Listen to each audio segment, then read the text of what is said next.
Well, welcome everybody, ladies and gentlemen, boys and girls of all ages. Welcome to the GamezAttack podcast, episode 103. As this podcast is called Xbox Updated. And yes, you are listening to this on OldFreakyGamer.com or OldFreakyGamer on YouTube if you want to watch the video version. So how's it going, everybody? I hope you like this music. This is something I picked out of the Nordic section. Yeah, we got some gaming talk today. Oh, yeah. Let's get started. Yeah. I like that. That's my Nordic mix right there. That was by, I know I can never say their names, but you can get it on pixabay.com, this music. Like I always say, this is some music I picked out that is open sourced, free. They still do license their content, like with Content ID with YouTube and such. So, yeah. But this is by Quote Valhalla Quote, if I got that right. You can see in my show notes, and the song is called Storm Library Nordic Folk Metal for this track. So I was very interested in that, and it sounds pretty good. I had a hankering for some Nordic music. You know what I always wanted? You know, they're making all these video game TV shows and movies and such like that. And I know we hear the rumblings that we want, like we got our Fallout TV series and stuff, but we want a Gears of War. How about a Skyrim movie? You know, a nice Nordic Oshas Skyrim movie. I would kill to be in a Skyrim movie. I would love to be a Viking in a Skyrim movie. Mm-hmm. And I'm not just talking about regular Elder Scrolls. I'm talking about Skyrim. With the dragons and everything. They can do Elder Scrolls as well. If they wanted to kick it off with Elder Scrolls and then go into, you know, a whole Skyrim thing, that'd be awesome. Right? Wouldn't that be cool? I think that would be really cool. Excuse me, I'm messing with my microphone here. Oh, we got some stuff to talk about today. So welcome everybody to the GamezAttack podcast, the podcast that I guarantee you is not about anything else that's going in the world except for video games. And that's including politics. There's no politics in this video game podcast, folks. If you could go to those other podcasts, they like to talk politics, they like to talk slander, they like to talk about all that stuff. Not on this podcast, folks. The only politics are gaming politics, not global politics. I don't give a shit what's going around the world. All I give a care is what's going in my hand. And that is the controller to play my games. And that's what we're here to talk about. We're here to have fun. We're here to talk about fun that we want to have in worlds that are far greater than we can ever imagine. Well, we can imagine stuff, but, you know, these people put it in our games, these worlds, these fantastic creatures and things. And I gotta say, all the time that I talk about games and stuff, I'm always excited. But then I hear other people like, oh, I don't like this game or that game. And it seems like people aren't happy, especially nowadays when people are just playing the same old. And that's fine if you love your game. But me, I do like to play certain games over and over again, but then I still branch out to a bunch of other games. I branch out to other titles and franchises and stuff because that's who I am. That's what I'm made out of, and that's what I like to do. And, you know, I don't poo-poo many games out there unless if they're really bad. And, you know, and there are some that are bad or I just don't care for them or something like that. But, you know, I'll let you guys know what I don't care for or what are actually really bad games. But otherwise, you know, me and gaming, I love gaming. I love the worlds. I love the quests. I love the puzzles. Sometimes I'm not the biggest puzzle guy. I like the fighting. I love the stories, of course. I love good story games, hence why I play a lot of these open world RPGs and stuff like that and story-based games because that's what I'm into. That's what I'm into. And I think more people should appreciate stuff like that because These are things you could never imagine before. Growing up in 1986 when I was born, I never thought games would get this realistic, this looking. Our parents, our grandparents, people before all that, before the first TV and stuff, who would ever thought about video games? We're living in remarkable times, and we got such remarkable um what should I say, devices that play remarkable, that take us to worlds that, you can read a book, you can listen to somebody talking a story or something, but also you're able to go into that book, into that story, and live it yourself in another world through a screen. Or maybe if you're doing it VR style and you're doing it through glasses, you could do that too. But it's just so remarkable to me where entertainment and gaming has gone. And I think a lot of people get too caught up on frames per second. This ain't full HD, blah, blah, blah, 420, this ain't 4K, 8K, 240 hertz, blah, blah, blah, blah, blah, blah, blah. And I hear that and I'm like, that doesn't really bother me too much. I don't really care about that in my games as much. Sure, if I could get my game to look the best it can be, great.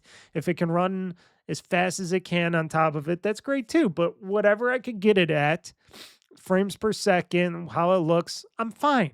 I'm fine with it. As long as it's not like a little postage stamp size of a game that I can't see or tell or play. Yeah, I understand that. But people get too up in arms about that stuff and power and technology. Like I said, I like power and technology.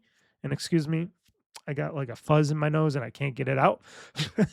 Of course, why when I start podcasts, I get something fuzzy in my nose. I don't know if it's from the microphone or what. But anywho,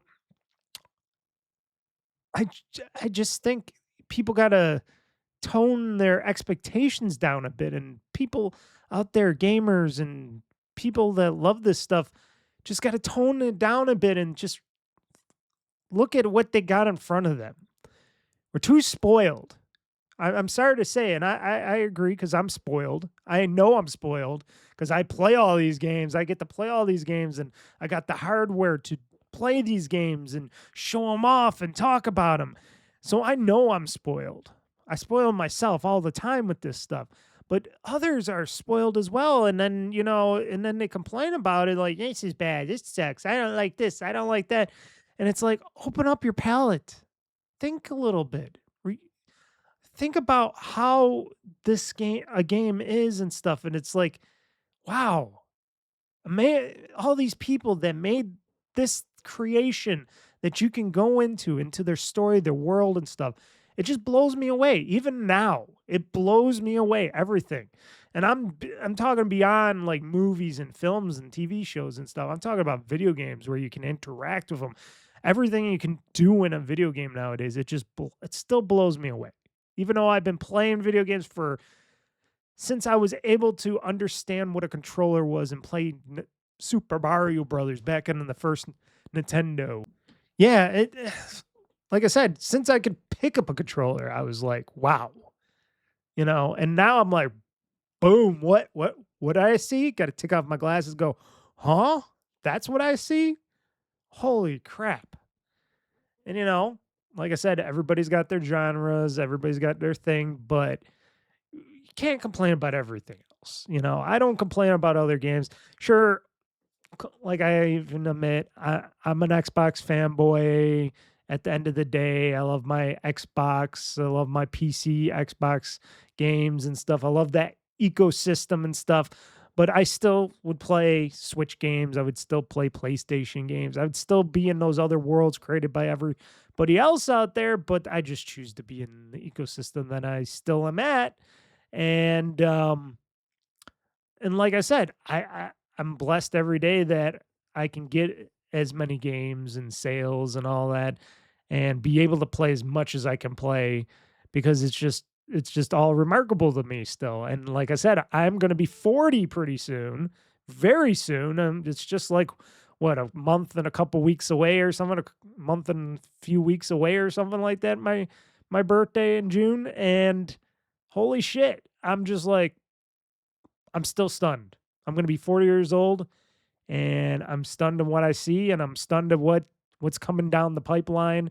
And it's sad to know that it is harder for these people to make this great content, and it's hardware's taking a toll, everything's taking a toll right now, and people should be more grateful for what they got. And we're going to talk about some stuff here about should there be a next gen consoles right away, or should they just maybe suck it up, both Sony and Microsoft, and just wait it out for a bit and just bring stuff, and everybody, I'm talking about game publishers, all that, just bring your titles, bring everything to just, the Series X and S and to the PlayStation 5 and Pro and stuff, and just stick it out with this generation. You got computers are still super powerful and fast. Why rush going into something new when everything else in the world is all fucked? Memory, storage, chips, plastics, everything else that creates these machines and these worlds and stuff. Why don't we just stick it out for a bit and just enjoy what we can do and what we can play and have right now? And then when hopefully things subside, we can go in and push for farther, greater, better. Because frankly, I'm happy with what I got. I'm happy with my console. I'm happy with my PCs. I'm happy of what I can play and what I can do now. And frankly, a lot of other people agree with that. And, with like I said, with the shortages and the greater costs and people's pocketbooks not really having, as much financial able to purchase these ever growing consoles and machines and games as well, because games can be expensive as well.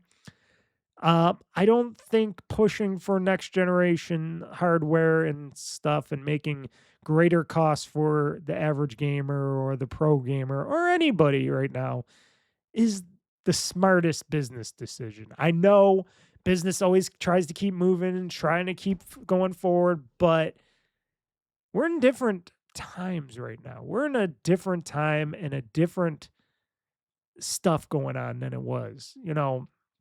Things are all screwed up all over the place. Things are screwed up in the pipeline for, putting out manufacturing of stuff. And I don't think it's the right time to do this. I really do not. And I hear a lot of people, I hear some people say, well, they already got their, their plans all laid out. They're already getting maybe chips being started to be made or something like that. But I'm like, but why does that mean they got to go full throttle to the next generation right away? Why don't they just stick it out for a little bit longer on this generation, improve it, improve their hardware now, improve their software now, get some games in the pipeline, get some games out there, get some new games in the pipeline, which will take like 3 to 5 years or something like that at the least.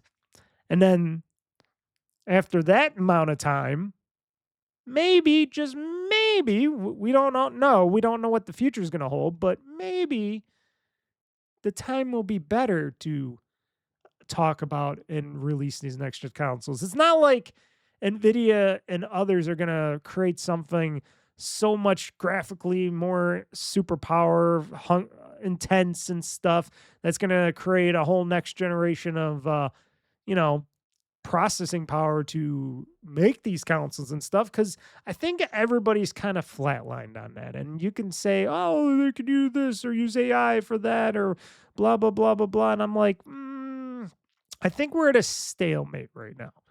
And like I said, it doesn't help that our pipeline to make everything from the plastics, the chips, the storage, and beyond is not in the healthiest state right now. But it's also not, to me, it doesn't seem like a wise decision to push ahead. And right now, talking about Steam or Valve and Steam, their Steam machine, they're not pushing ahead right now. They're waiting. They're saying, hey, we got kind of the hardware thing ready. The memory and all that is fucked right now in the storage. So they're waiting it out. They're winning it out right now. Could they cancel the Steam machine? Probably.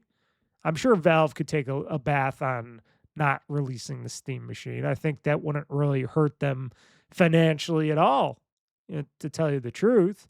If they decided to cancel the Steam machine because of how the hardware and stuff is going right now, and they would try again next time. They're bringing out pretty soon those Steam controllers, and they want $100 for those things. Very expensive. Very expensive for a little controller with some touch tablets on the bottom. And frankly, I don't know what that's for because, excuse me while I do something here. Frankly, most people have one of these or a PlayStation controller because I think they work on PC now, right? They work a little bit better on PC because I heard they were fandangled, but people could get one of these for like, what, $35? Sometimes I find them even cheaper, but I think it's like 35, 40-ish dollars for one of these Xbox controllers. Wireless or wired, whatever you want to do with them. And they play PC games just fine. Now people say, but we want to play the PC games on our TVs and stuff. I'm like, what, you can't use this on a TV for a TV and stuff wirelessly? If you're using it with your computer or laptop or something, you can get a Bluetooth dongle or just hook it up with a USB-C cable. I really don't understand on that because you're still doing the same thing with a Steam controller. And I know people say, well, it plays PC games better instead of using a keyboard and mouse. And I'm like, if you're going to be playing games like that with a keyboard and mouse, and I wonder what games they're talking about. If they're talking about RTS games, I'm going to use a real keyboard and mouse. I'm not going to use the Steam controller. I'm sorry. I don't care what people say. Oh, the trackpads are amazing, this and that. I'm still going to use a keyboard and mouse to play RTS games because that's how I play RTS games. Now, when Command & Conquer, and that's my series right there, did go to consoles and stuff, and they did the whole controller thing with you can pick and choose all your stuff through that. It was okay, but I still didn't feel like it was the right way to play one of those games. And I still went back to keyboard and mouse for that.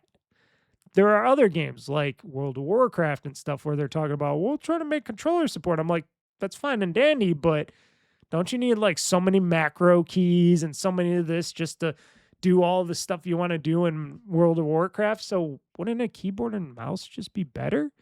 And then the people keep coming back to the fact that, oh, but it sucks to play in your living room on your lap or something. I'm like, they design tray tables now that you could put on your lap to use your keyboard and mouse, right? They do design stuff like that to alleviate that if you want to really sit and play the game on your big screen TV. They do design like little nice gaming tray tables where you could put a keyboard and mouse or whatever on there. They do design that stuff. And it seems a lot cheaper and a lot easier to get one of those things than to buy a $100 Steam machine controller. But like I said, people are very loyal to Valve and Steam like that, and they'll spend, those things will go out of stock. Trust me. When that comes out, I don't know when that's going on sale, but when the Steam controller goes on sale, that's going to be sold out right away. And now I'm not just talking because of the hardware shortages. I'm just saying that thing is going to go like hotcakes. And fine for all the people that really would want one of those. But I think right now, $100, But then, like I said, they're also talking about how they're going to wait on the Steam machine and stuff for a little bit. And I'm like, yeah, maybe you should. Maybe you should for price concerns, storage and memory concerns. Yeah. And like I said, if they decided to cancel it because of the timing isn't right, or it isn't right for them right anymore, or it doesn't seem feasible or cost effective right now, you can't blame them on that. You cannot blame them on that because they were ready to ship. They were ready to, produce these things and put them out and sell them, and then the world went to shit with everything. AI fucking started and bullshitted everything, and then you got your war and stuff, I guess, and other stuff going on. But shit, it's like, yeah, that's horrible. It is. I thought the GameCube looked pretty cool. Not, I was thinking about getting one, but then I'm like, well, if this thing's gonna be like $1,000 or more, hell, fuck, no, I'm not gonna do it. If it was like $200 to $400, maybe 500 at the most, sure, be simple, be definitely a purchase, to try that sucker out. And then I hear, I don't think it was rumors. I think it was Valve themselves, and I have it in a news story, but I might as well just talk about it now while I'm talking about this stuff. I was ready to start off with kick off with other stuff, but I'm already talking about this. But they're already working on, or Valve states they're working really hard now on a Steam Deck 2. But of course, there's not going to be any release window yet. And why would there be when you got all this hardware shortage bullshit going on, and that the Steam Deck 1 they can't even keep in stock because of all that bullshit? So why would they force anything to anybody on that? You know what I mean? It just seems wrong to even think that. But they are working on it. They said they're working on it. And I think Valve should take their time to make that Steam Deck 2. Not that I would personally get one, because I'm very happy and loyal to my Xbox ROG Ally X. Love that thing. I was just playing it right before this podcast. And that is my machine. Now, I know a lot of people are very anti-Microsoft and everything else right now, Windows and all that, but I gotta say, that is like the best machine I ever played on. And I had the original. And then now I got the Xbox ROG Ally X, and I love it. I love it to death. And frankly, I would definitely get the next gen version one down the road. I mean, really down the road. It's like I said, there would have to be a pretty good significant jump in specs and stuff in hardware for me to get the next Xbox ROG Ally X, or whatever they would call it, or the next ROG Ally PC version of that, because they would have to do something that would impress me even more on that. Now, I did wait like a couple generations. They did their little upgrades and stuff, and they put out another couple ROG Allies before the Xbox ROG Ally X. And I waited because I was like, okay, even though this is kind of good, I was waiting for the next chipset from AMD, that next SoC. And like I said, when they finally announced this and it came out, and I spent basically over the $1,000 that I spent on it, because it was $999.99, like I said, spoiling myself. That was right before all this storage and memory shortages started happening, and prices were going up already at that time. And then we had those tariffs and stuff that people were complaining about. That was going on. And yeah, that's when I decided, oh, I can't wait to get this thing. When's it coming out? And then it came out. I bought it, and that's the end of that story. But people should be happy with what we got now. I know I am. And as long as they keep putting out games that can play on all my systems and devices, I'll be just fine. And everybody should be just fine. But then I hear people, oh, I want the next thing because I want something more powerful. I want something more blah, blah, blah, blah, blah. And I'm like, can't you just be happy with what you got? We live in a spoiled time. And I'm not even just talking about this nation. I'm talking about most nations out there. But we're living in a time now where a lot of people are just spoiled with this stuff. And people always going on forums and stuff, because I read this stuff sometimes and I just shake my head and I go, really? You got to complain? And they're like, oh, we got to get to the next generation fast because they don't make good games for this one. This generation sucks. These hardware sucks. Xbox sucks. This sucks. And I'm just like, dude, what are you, like 2 years old? I cannot believe that you think this sucks. I've been playing games nonstop this generation. And sure, I'm not playing all of them on my Xbox. I'm playing them all on my PC. But right now, I'm just living the life, getting games cheap, having fun playing these games, and just loving it. But yet, people are never happy. You cannot make people happy anymore. And it's just like,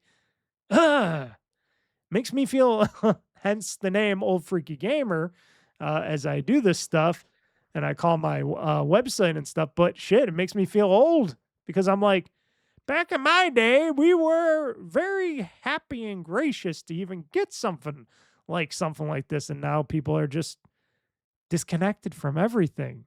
And I hear this in other podcasts too, and other, not just gaming, but technology podcasts. They say, because nobody's attached to anything anymore.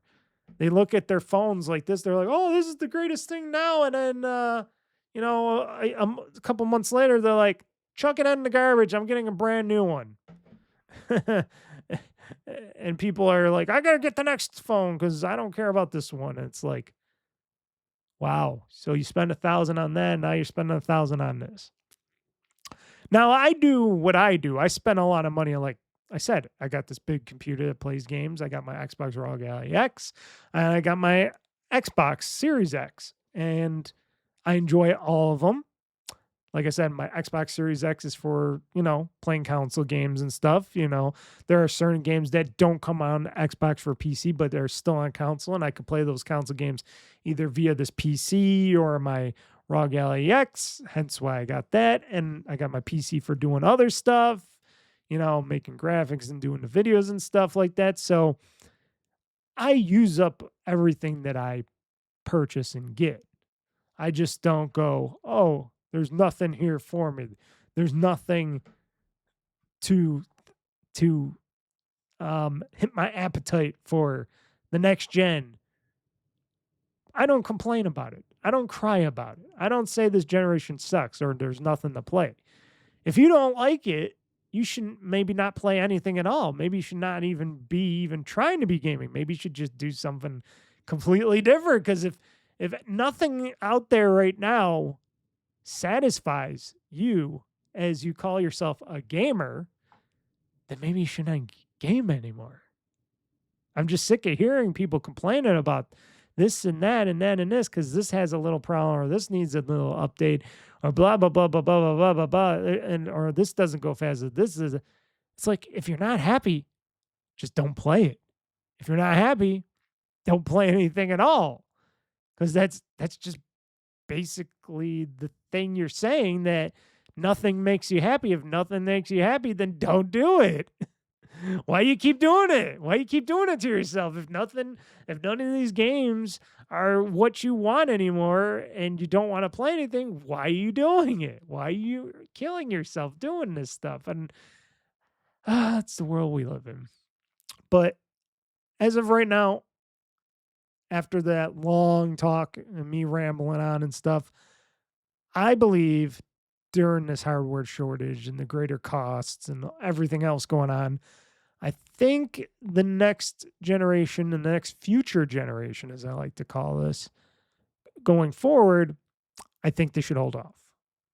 At least 2 more years, maybe 3. I know that's really pushing it, but maybe bring it out. Maybe talk about the next future generation 2 years down the line, and then the 3rd year down the line, bring out the hardware and stuff. Because maybe by then there might be a little bit better situations. I'm not guaranteeing anything. I don't know. I don't have a crystal ball in front of me on that stuff, but maybe things might be better after that, or maybe not. Maybe they'll be worse. I don't know. Nobody knows. Can't tell the future. We just know what's going on now, and hopefully it all corrects itself by then. I don't know. People make things more complicated than they should be out there. And my belief is, be happy with what you got. That is my little story there. And my thing is not just a prediction, but my thing is they should wait. They should wait till things get better to make any new decisions for the next future generation. I know that's kind of not the thing right now for an Microsoft Xbox right now because they're not really doing so well. But if they can build up their services better, get those games going and stuff like that, then maybe their Xbox will be more like something that people would want to buy. Even though they're like, almost $900 in some cases they are. But that's also the same for Sony's PlayStation. They're like $600 to $900 as well. So we cannot just say, well, this is this, and that is that, because they're both like that right now. They're both expensive. It just depends on what you get. And then you got that future Grand Theft Auto title coming out. That should hopefully probably put some people in that ecosystem for a little while while that's out. That's in the fall though. But I think we should wait. I think everybody should wait. And but that's not how business goes. But like I said, the Microsoft Xbox is not that kind of a business. It's not just, I know they're trying to go back to just being more of a console-like business, and now they're just calling their thing now Xbox gaming again, and not just Microsoft gaming. It's Xbox gaming. They're changing everything back to Xbox gaming and this and that for the narrative and the stuff. But I really think they should be careful, tread the waters a little lighter, just work on great games, they got a whole bunch of publishers in their pocket. They got a whole bunch of studios that they own. Just focus on making great games for the system. If you want to make some stuff exclusive again, go ahead on, the basis of that. Or if you want to release them on multiple platforms, do that as well if you want to. People should not complain about that. I know there's still the whiners out there that, are beholden about the console that they play on. But as long as the games are good, coming from the studios that you like and the people that make those games, who cares where we play the games, But if I'm playing on something like a PC or an Xbox, I do hope that I get my damn fucking achievements. Ubisoft, EA, mostly Ubisoft. I want my achievements for my games, not just you putting the game on Xbox for PC or something and then making me connect to that shitty Ubisoft store. I talked about this before, but saying it again. So talking on beyond that, Microsoft's newly appointed CEO Asha Sharma. Is she making some good, big moves? Is she starting to do stuff? She's going full. It seems like she's going right straight. She's already in the race. She's already, making changes behind the scenes, learning. She's doing a lot of learning. I hear learning.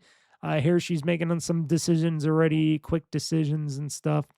I know Xbox now, Xbox Gaming again instead of Microsoft Gaming, it has also unveiled their new redesigned, remade basically fresh back to the beginning kind of a logo, where they unveiled their new stylish new logo with the return to the classic green and all that. You can see that behind me if you're watching the video version of the show. It looks cool. I like that. It looks really stylish. It looks like the original Xbox logo, but more slick, 3D-ish, how it should be. And I'm glad.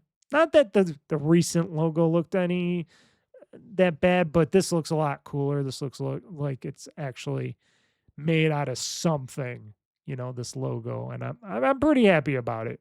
I like the new refreshed classic green logo of the Xbox. I think that's pretty cool. I think that's something that, they need to get their brand a little bit more of an oomph again, Also, they're talking about stuff, it's corporate speak. It's always corporate speak and them saying what they think they want people to hear. And, that's what most of us gamers want to hear. Doesn't mean that everything's going to come true to fruition. No, but it's just some of their mission statements and stuff like that.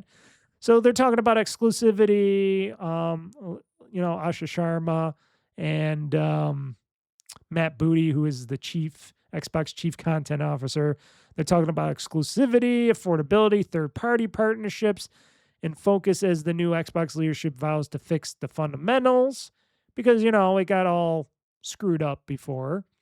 Like I said, they changed the logo. They went from what they were calling Microsoft Game back to Xbox Gaming again, which, like I said, it's beyond the box, but it's still the brand, it's the brand that it should still be. And why they changed it to Microsoft Gaming, I don't know, because Microsoft wanted to get greedy. And they're trying to get rid of some of the greedy. They lowered the price of Game Pass a bit, which I did get my Game Pass subscription charge, and it was cheaper than before. So it was like $26 or something with tax and all that stuff. I forgot. But cheaper than it was the 30 something dollars that I was paying for Game Pass. And I know a lot of you are like, oh, how could you pay so much for Game Pass? Well, what else do I pay for? I got Amazon Prime and I got Game Pass. I don't have any other subscriptions. I don't subscribe to Netflix or anything else. When I do, I just subscribe. I'm one of those people that'll binge watch. I'll subscribe to them for a month. I'll binge watch my stuff and then I move on. And it's not something, that costs me much. And, I don't subscribe to anything else. I don't subscribe to, like I said, the only other subscriptions are the ones you have to have, like your electricity bill, your gas bill, your water bill, and stuff like that. That's the only subscriptions that I have, and my phone bill, and that's about it. But otherwise, and internet. Keep forgetting about the good old internet. That's a good bill too. But still, ultimately, I'm not spending much on any subscription services at all for any content. Even Amazon Prime, am I going to be keeping it maybe I'll give it up this summer. I don't know. If I don't buy much in the summertime, maybe I'll give it up for a few months until fall or winter time. Or maybe I'll just pay for the annual plan again. I vowed to not keep doing it, but then I'm like, well, I am buying a lot more things from Amazon lately. But then I'm like, it's an up and down situation. I'm thinking maybe this summer it'll be a down situation. I don't know. It hasn't happened yet, but anyways, if I get rid of that, then it's just Xbox again, and that's something I'm going to always have till the end of time until they get rid of like Game Pass or they change it up again or whatever. But I think going from gold to I think Game Pass they're trying to make that the staple right now to take over gold and wean people off of paying. So, like I said, talking about the future with that Helix Council, that whenever they do decide to talk and bring it out, I think the main focus of that is going to be that there is going to be no more Xbox Live Gold anymore because like everybody's been saying, who wants to pay to play online when it's a half PC console? Why would you pay to play online via a PC? Even though I understand why they would still have gold. They make money off of it and stuff like that, but it also probably pays for their servers and everything they do behind the scenes. So I do understand about paying online, but for the PC market, people don't really pay to play online. Technically they do, but we're not going to get into all the fundamentals of that. But anyways, they're maybe thinking, if we can get Game Pass to be the new staple and bring in that same or better revenue, then we could get rid of gold, period. And then everybody would just have Xbox Game Pass and they could just keep going on and on and on with that. That seems like a better situation and better affordability for most people. But is it going to work? Will people do that? Are there going to be things? I know they took out Call of Duty, the new Call of Duties out of that. I don't really care. I know for Call of Duty people that might be a bummer if they're Game Pass people, and that's why they kept Game Pass. But you know, if you want Call of Duty and you're only getting Game Pass for Call of Duty, then pretty much you're gonna buy Call of Duty anyways. So I'm just saying, why that was the only focus of the thing. It still kind of worries me a bit on that, but yeah. But they're Xbox again. They said they're Xbox again. They're going back. They're going back to the basics. They keep talking about that. Even though we are Xbox, they know their presence on PC hasn't been strong enough, and they should get stronger on PC. I'm serious about that. Not just feature drops on consoles, which they're now bringing out more features to the consoles. They're also talking about how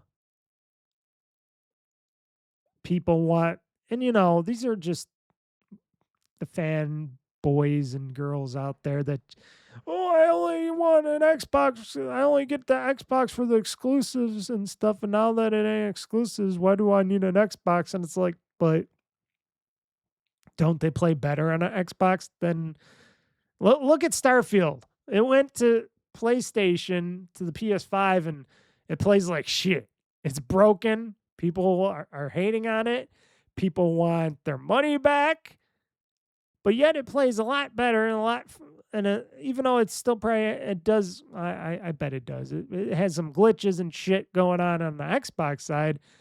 It was never that broken. People just said it was boring, but and I didn't technically ever play it on Xbox. I played it on PC, and I never really had any problems with it, but I also was doing some modding with it as well, so I was doing some other things and heinous acts to the game, but still, all in all, it still played, and I was still enjoying it and having fun. So I don't know, and I know Bethesda's the weird stepsister out of all this stuff, because this isn't the first time that their games are fucking up on PlayStation.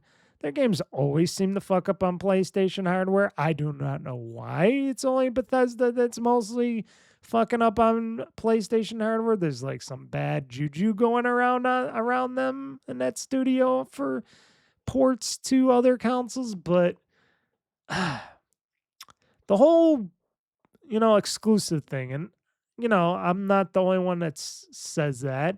Was I always happy about it only having the games, and like an Xbox only having these games and a PlayStation having their games and stuff? Sort of, but nah, because I even always think, maybe Sony would ever port their games from the PlayStation to the Xbox. That'd be pretty damn cool. Not that that will ever happen, but that would be pretty cool. And now that currently now that Microsoft's still porting games and porting a lot of their titles and first party titles to the PlayStation, I'm like, so Microsoft's willing to do the thing at the time, willing to do the thing that Sony would not. And when Sony started putting out games on the PC, and then they kind of fucked a few of them up and on their outings and stuff, and then they just said, now we're gonna go lock down and go back to exclusives again. And then you got these people saying, well, it's just because people just didn't want to play it on the PC and they only want to play it on PlayStation, and they weren't that strong enough on there. And I'm like, hello, assholes. I bought a bunch of those games for PC on Steam and stuff, and like Spider-Man and Spider-Man Miles Morales. I bought Ratchet and Clank. I bought Horizon Zero Dawn. And I'm like, I bought those games when they came to Steam. That's the only way I was going to buy and play those games, was off of Steam and on a PC. So you're telling me, even though I could still be an outlier on this, you're telling me nobody would want to buy these games on PC, even though the hardware can be infinite on how powerful it is and how graphics go and all that. But it's Sony. Could they come back? Yeah, they could probably come back. And going back, let's go back. I'm trying to get us back to the Microsoft thing. The whole exclusivity thing. Could Microsoft go back to exclusivity on this next gen console? Yeah, sure. The Helix exclusive games again, mostly, except for the ones that they can't be exclusive with because they have, you know, contract obligations until after 10 years. And that's including Call of Duty and stuff, which I think they don't care. I think they're going to put that out on as many platforms as possible anyways and say, hey, we got to make some money off of this game that we overspend or whatever on. But Halo, I know the recent Gears is going to be going on the next gen platform, but the new recent Gears is going to go on other consoles and stuff. And I'm like, that's going to be weird. That's going to be really weird. Yeah. So my whole feeling on the whole exclusivity thing right now is like, as long as I could play it on my Xbox or my PC, Xbox for PC, Mirage Ally X, I don't give a shit what Microsoft does. But like I said, I'm more of an outlier than most people because most people are like, no, we got to have this. If I'm going to get this console and stuff, I'm going to have it on this. And I'm like, well, you don't have to get a console. You could just get a PC and play it. It's just, it could be even better. But if you don't want that and you just want a console, then why are you complaining about it? If it's still going to come out on your console, why does it matter? I don't understand anymore. Now, was I a little bit more of a fanboy back in the day when I was a younger kid, a younger lad playing on my 360 or whatever, and I was going, yeah, I was happy. Yes, I was. But then I grew up and I said, hey, as long as I can play the games that I like to play in the future, who gives a flying fuck? As long as they're cheaper sometimes, which, like I've been saying, Microsoft's been having, or Xbox. I'm going to just keep saying Xbox instead of saying Microsoft all the time. But Xbox has been having a lot of sales on their content and third-party content for a long time now. There's been for months now, they've been having some really good sales going on with games. And I just been buying too many games digitally. And I'm like, is this a good decision or not? I'm like, yeah, I'll play this game eventually. And if not, hey, it was cheap. So I'm happy. I'm happy where I'm at. And they even said, and I think Asha Sharma stated this a little bit, that, hey, maybe exclusivity in games might be on a game-to-game basis going forward. Could it be something that they, depending on how the next future gen console goes, maybe they will go back to being more exclusive for a while, unless if that doesn't happen and it falls apart again, then they'll put them back out. I don't mind them doing that. I don't think it's called backtracking. I don't think they're going back on their word to just open up and put them out on everywhere, because they want to try to get the next future console to be the thing that people want to buy. And I think they got some potential going forward to do so, to get people back, even though people have been buying digitally for a long time on the PlayStation side. But here's the thing, and I keep saying this over and over again, and people still think that the PlayStation still has all these games, which in their back catalog, sure, but going forward, what does Sony have for first-party games besides Wolverine? And I'm saying it very nicely because, shit, I wanted to play Wolverine. But because it's going to be a game that's going to be on the exclusivity list now, and it's on the no PC list, because Sony decided they didn't want to put their games on PC and they just want to go pure exclusive again, I won't play it because I'm not going to buy a PlayStation to play it unless they put it on Steam. So Sony, you just lost a potential sale right there. When I just told you that I bought a ton of your other games that were originally just PlayStation, and then they ported them to PC on Steam and stuff. And told you I bought the Ratchet and Clank, the Spider-Mans, the Zero Horizon Dawn, and stuff like that. And I'm like, yeah, I bought those games on Steam because I'm like, I'm never getting another PlayStation.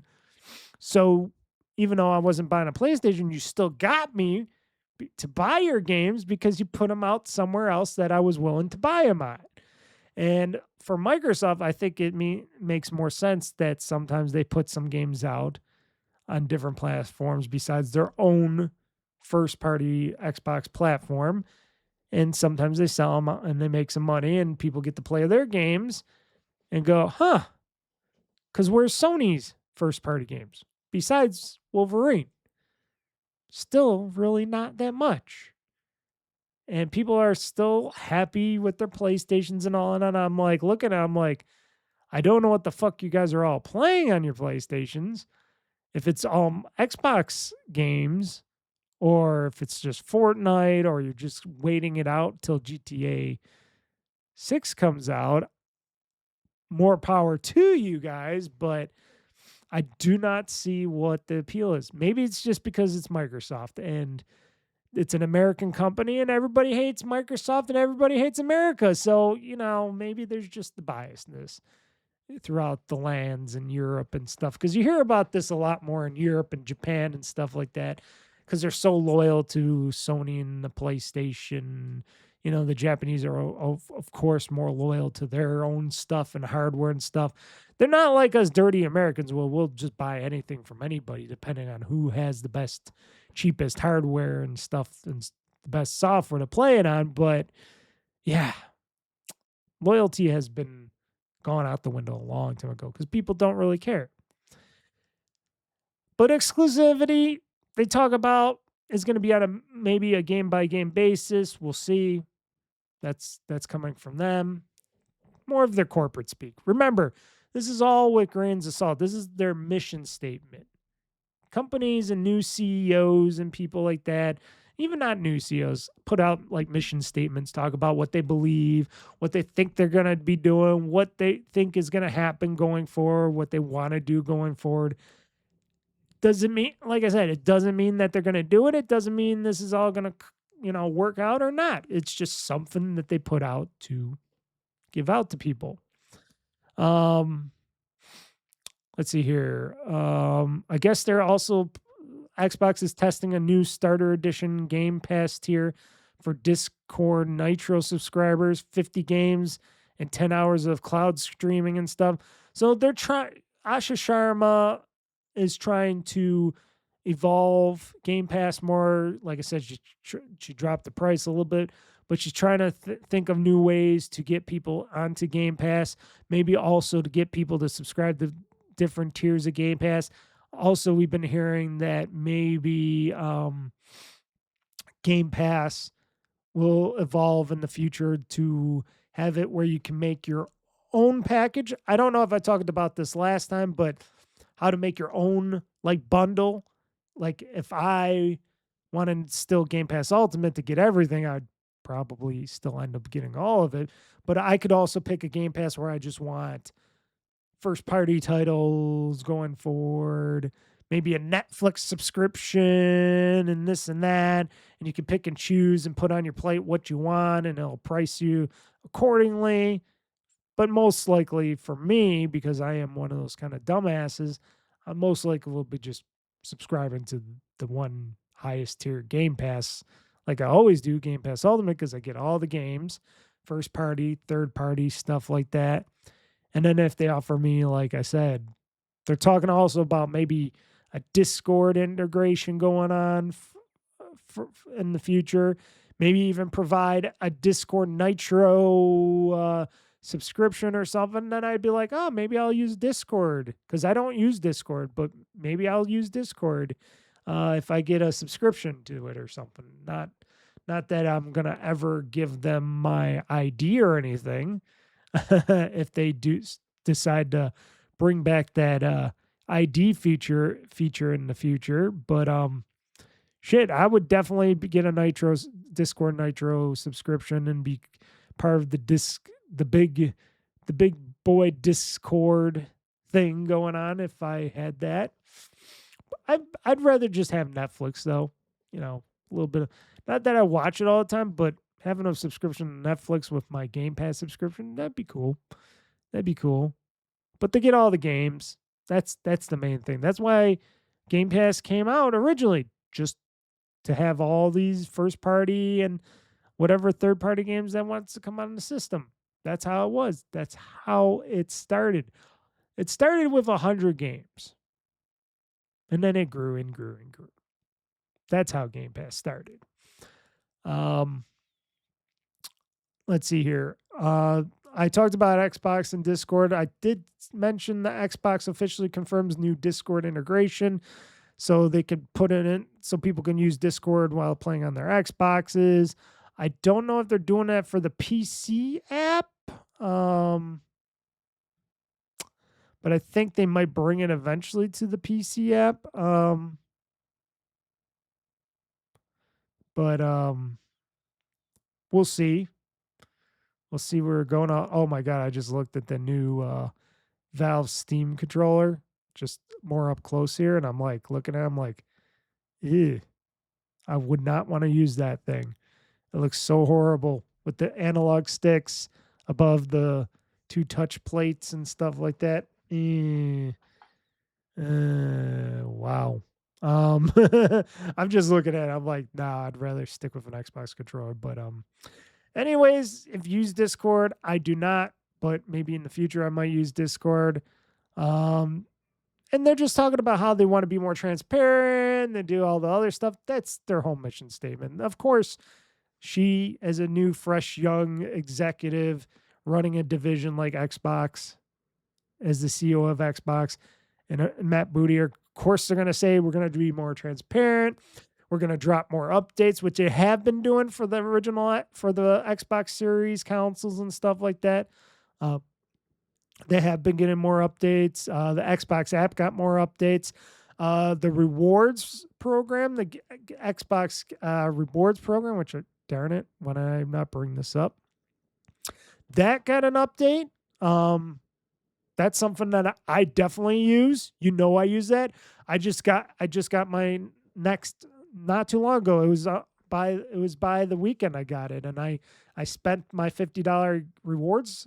I spent on 2 games technically, but mainly I got my next $50 reward certificate for which I claimed for an Xbox $50 gift card, and because I got the 50,000 points again, and I spent it all. I put it on a $50 Xbox gift card, and I pre-ordered my Final Fantasy 7 Rebirth for PC.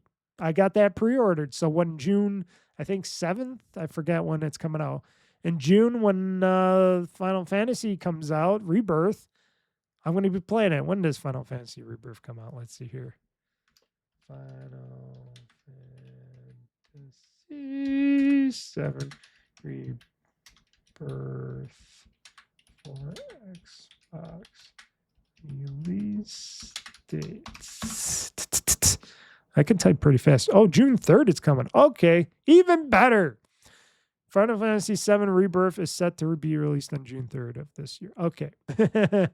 I did not know it was that soon. Awesome. That's even better for me.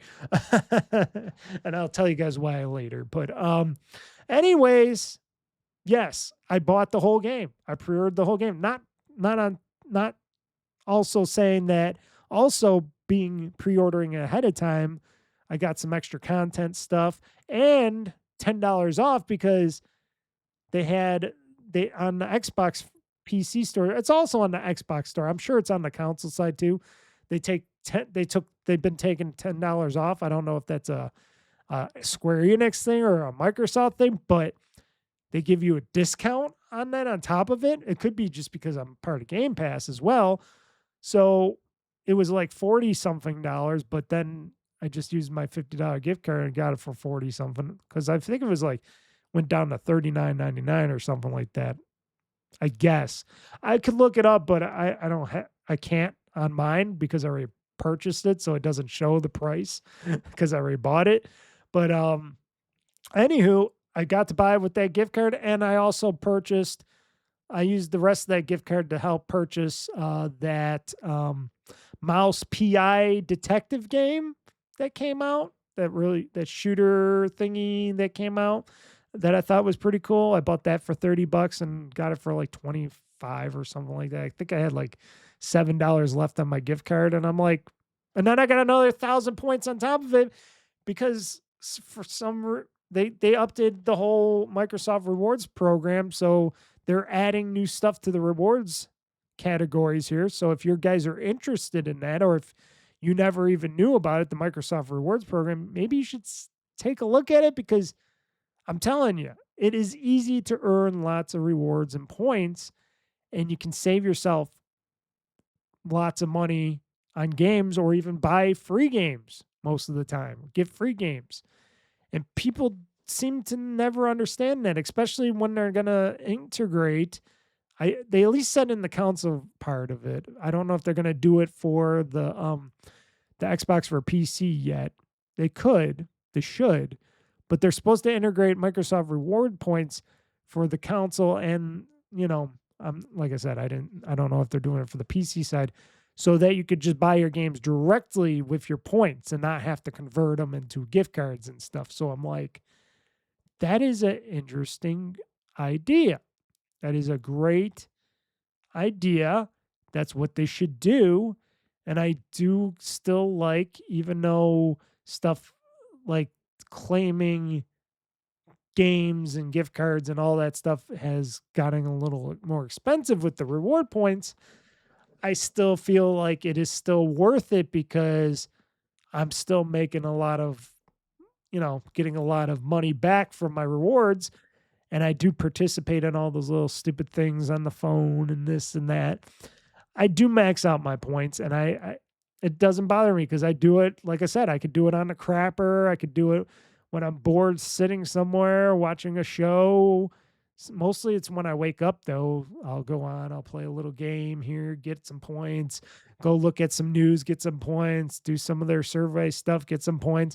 And right there and then there, it's just so easy to get the points, play some games when I get home and get some more points, which I just did. And like I said, they had a thing offer for, hey, we'll give you 1,000 points if you buy something for $25 or more. And I'm like, maybe I'll buy that mouse PI game. And I used my gift card reward point. I used my $7 from my gift reward card, and I paid for the $25 for it in total or whatever it was. And then I got the 1,000 points for that. And then, which was weird, and this happened over the weekend as well, they gave me, what was it, another 1,000 plus points? I forgot if it was 1,000 points or 1,500 points.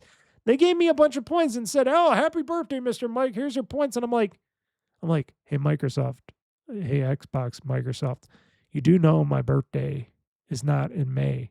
It's in June. Why are you giving me the points now when I technically my birthday until 2 months from now? It's not even May yet. It's going to be May when you guys listen to this podcast or listen to watch this podcast, but it's not May yet. It's not June yet. I mean, so why are they giving me points ahead of time? That was kind of weird that they gave me some birthday points. Like, happy birthday, Mr. Mike. Here's some birthday points for you. I'm like, I'm looking around. I'm looking, what day is this? What month is this? Wait, I know I got June on my profile. I know they should know it's June is my birthday month. Why are they giving me points now? Maybe they just like to give it to you ahead of time so they don't forget. Or I don't know.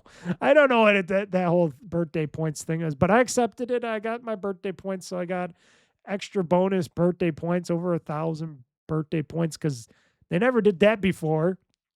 They did that now. I'm like, oh, keep giving me more free points. I'll take them all. It's just weird. But they're trying to make that program better. I hope it gets even better for that. And as a gamer, I like earning rewards points for what I play and what I do and all that. And like I said, between getting Microsoft reward points and being a Game Pass subscriber, just look, if you're watching this podcast, again, sorry, audio listeners, but behind me, I got 2 screenshots of this is off my phone. I got these screenshots of all the games that I play or have been playing recently on console or PC and stuff like that. I can't move to the right side quick enough. Let's just say you're not going to see everything here. But anyways, well, actually, I could do this if I was smart enough, because I could just do this and take my picture off, because, of course, the magic of green screen technology. But behind me, look at all my games that I've been playing. You know, most of these games are Game Pass. It says Game Pass on them because I've been playing these games because I have Game Pass. Now, note, some of them I did purchase, like I got Assassin's Creed Shadows. Some other games I do own on top of what they are saying are still on Game Pass, like Persona 4 Golden. I do own that, even though it's on Game Pass. I also, what else isn't on Game Pass? I do own Vampire Survivors, but that's also on Game Pass. Final Fantasy VII Remake Intergrade, that's not a Game Pass game, or Life is Strange Reunion, that is not a Game Pass game. But as you can tell, I play a lot of games, but you can see on both my lists here, because I was scrolling through 2 lists, as you can see here, I've been playing a lot of Game Pass games. A lot of these games are on Game Pass, and these are a lot of games that I feel that are worth playing. And yeah, I think saving money is great, and I feel, for me, even though before they raised it $10 for Game Pass, and now that they bumped it back down a bit to, like, what was it, to $26 or something like that, give or take with tax and all that, I still feel like I am saving a ton of money, not buying full price titles all the time, which I then go ahead and I buy DLC for some of these games. I do go ahead and buy some other games from the Xbox Game Store, like that Mouse PI game and stuff, so I could get more rewards points and all that other stuff. And I still buy games, but I usually buy them when they're cheaper. If there's some game I really, really want, like a Final Fantasy Rebirth, which I use my rewards points for a gift certificate on. So technically I got that for free. Unless I know people say, but it was your time that paid with it. You paid with your life and your time. And I'm like, well, my life and my time was well worth getting those free points to get that gift card to get Final Fantasy Rebirth. And guess what? Like I said, it was mostly me on the damn crapper or waking up or just at work. And when I was doing some downtime, I would go and do a little bit of something. Otherwise, I was not doing it when I was busy or anything. This is just me doing my normal stuff. Like I said, when you're sitting on the toilet, what else are you doing? You're reading stuff on your phone. Me, I'm doing that, playing some games, whatever. Or else like I said, I'm just waking up, getting up. I like to lay in bed for a little bit when I wake up, just to get the old body to pump the blood and stuff. And I'll play a little game. I'll play some of that stupid whatever it's called, Microsoft, whatever, on the phone to get my points. I'll look at some stuff. I'll get some more points by answering questions or whatever, asking questions and stuff like that. And there you go. It is not that difficult. And if it's difficult for you, then you just don't know how to schedule your life and stuff. And then, like I said, between that and Game Pass, I save a little fortune. And then, like I said, when those big games come out that don't go on Game Pass or go on Game Pass right away, that are new, that I want to play, like the future Grand Theft Auto game, or if it was like a Capcom game or something, or I'm not gonna say Resident Evil because I didn't buy the latest Resident Evil, but you know what I mean. If there's a game coming out that isn't first party or whatnot, and it's a third party game, and I want to play it, I just buy it outright because I'm like, I'm not spending that much on games because I'm getting all these deals and discounts and stuff, and I don't know. I feel like I got, like you can see, a ton of stuff to play, tons of stuff, and this is just a fraction of what I have. A fraction what I have to play. I got, like I said, I got big backwards catalogs of games digitally on my system and stuff like that in my account. And it's like, yeah. And that's because everything was always on sale, really cheap. And I don't hear that as much on the PlayStation side. Definitely not on the Switch side. No, Nintendo and sales, not really. Of course, Valve, Steam, of course, they're known for their godly sales and stuff like that. So yes, yes, yes. But still, if they can improve upon this even more, I don't understand why people would not want to join Game Pass or do the rewards programs and stuff like that, because they're trying to make it easier and cheaper for gamers to game with them. And I think that's great. Also, we'll close out on this talking because I don't want to always be talking so much Xbox, because I know you guys are going to get bored of me just talking always about Xbox, but that's what's been in the news. So I am so sorry if that's what's in the news, but that's what's been dropping in the news.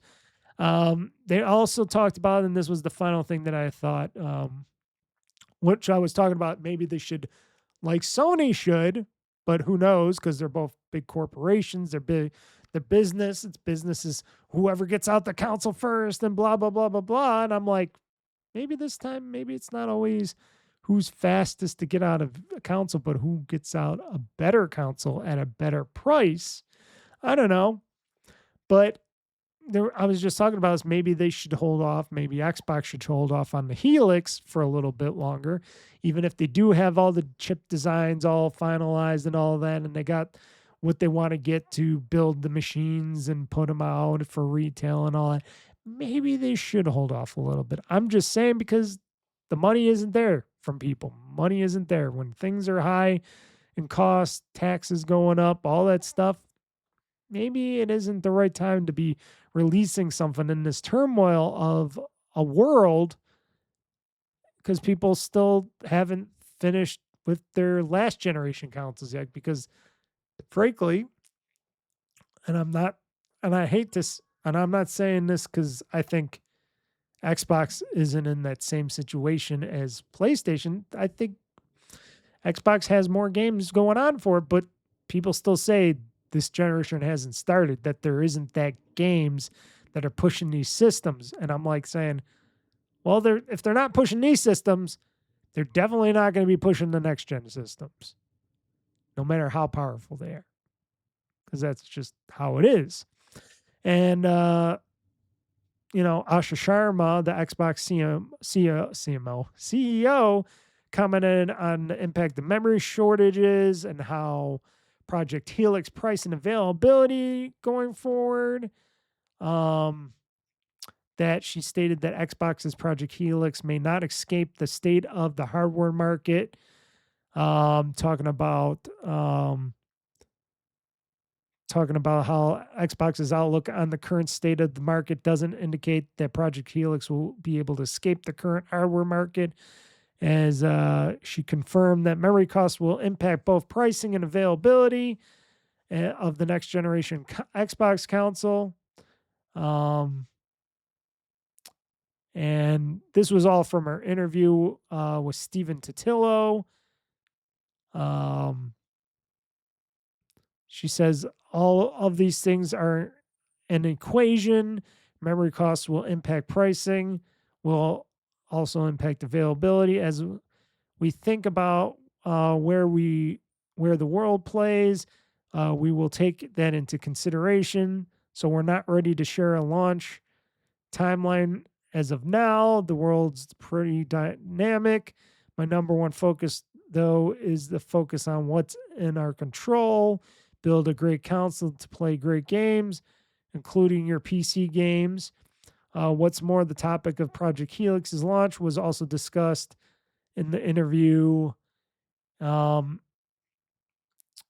of course, they're not going to talk about anything of their next gen console because why?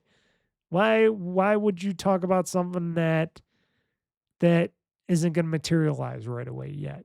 You don't want to just talk about something that could potentially change. They're still planning on bringing out those, putting out those development kits to go out next year. They're working really hard and have a lot to continue to do and a lot to continue to learn. But they're very excited about Project Helix and the initial feedback that they were getting from it so far from people that were they were talking to, and what, I guess maybe some people got their hands on it to look at it. I don't know.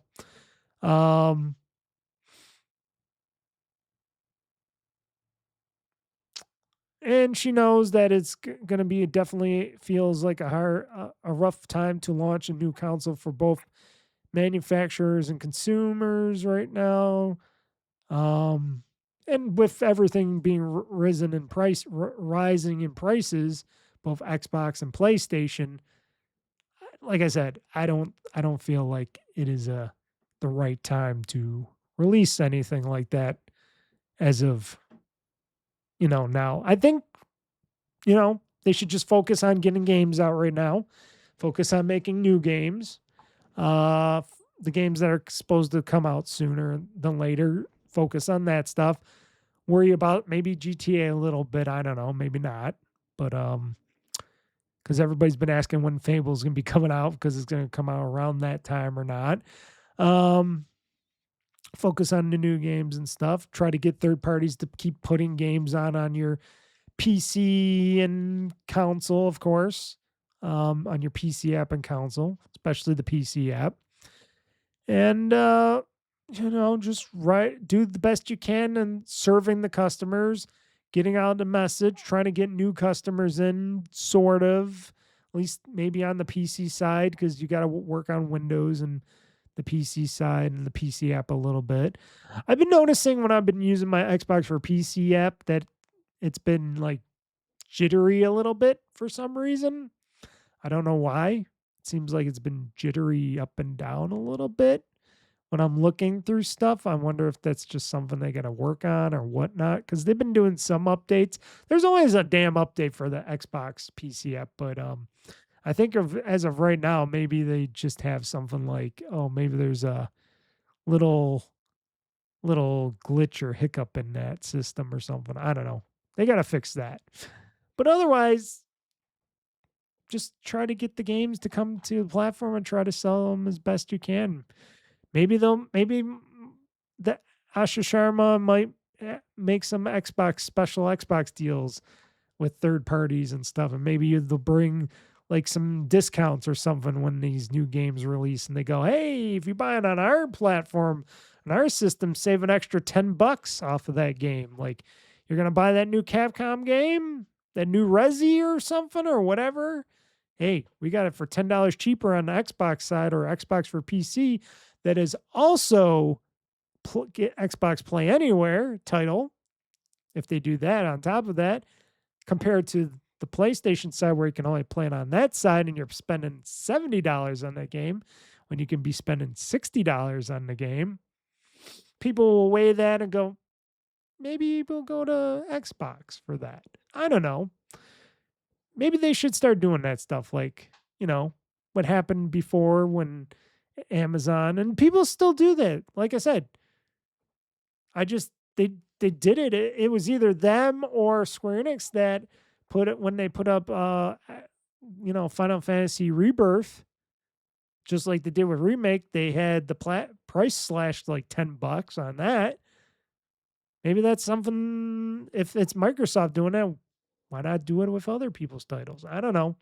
I know Amazon got into some trouble, and other people did, when they were trying to sell their games $10 cheaper and stuff like that. People are getting angry at them or something like that. I'm like, okay. And then they stopped eventually doing it or something. I think they just got bored of it or something, or maybe people didn't do it enough or it wasn't cost effective enough. I don't know what it was, but they did it for a while. It was great. And then they stopped doing it. And, Best Buy stopped doing that program where you could get the games $10 cheaper and stuff for your games and stuff. Those were great things too, but they went away. And then obviously we all went more digital after that. And yeah. Crazy. It's crazy how you think where your games are coming from and how cheap they are and stuff. Like I said, as I look across the board on all platforms and see pricing for stuff, I just think, you got Steam. Of course, they're going to be always cheap most of the time. But then I see Xbox and I see, the Xbox store and the PC side and all. And I'm like, well, I get achievements for all these games for one thing that I really do like because I don't care about Steam achievements.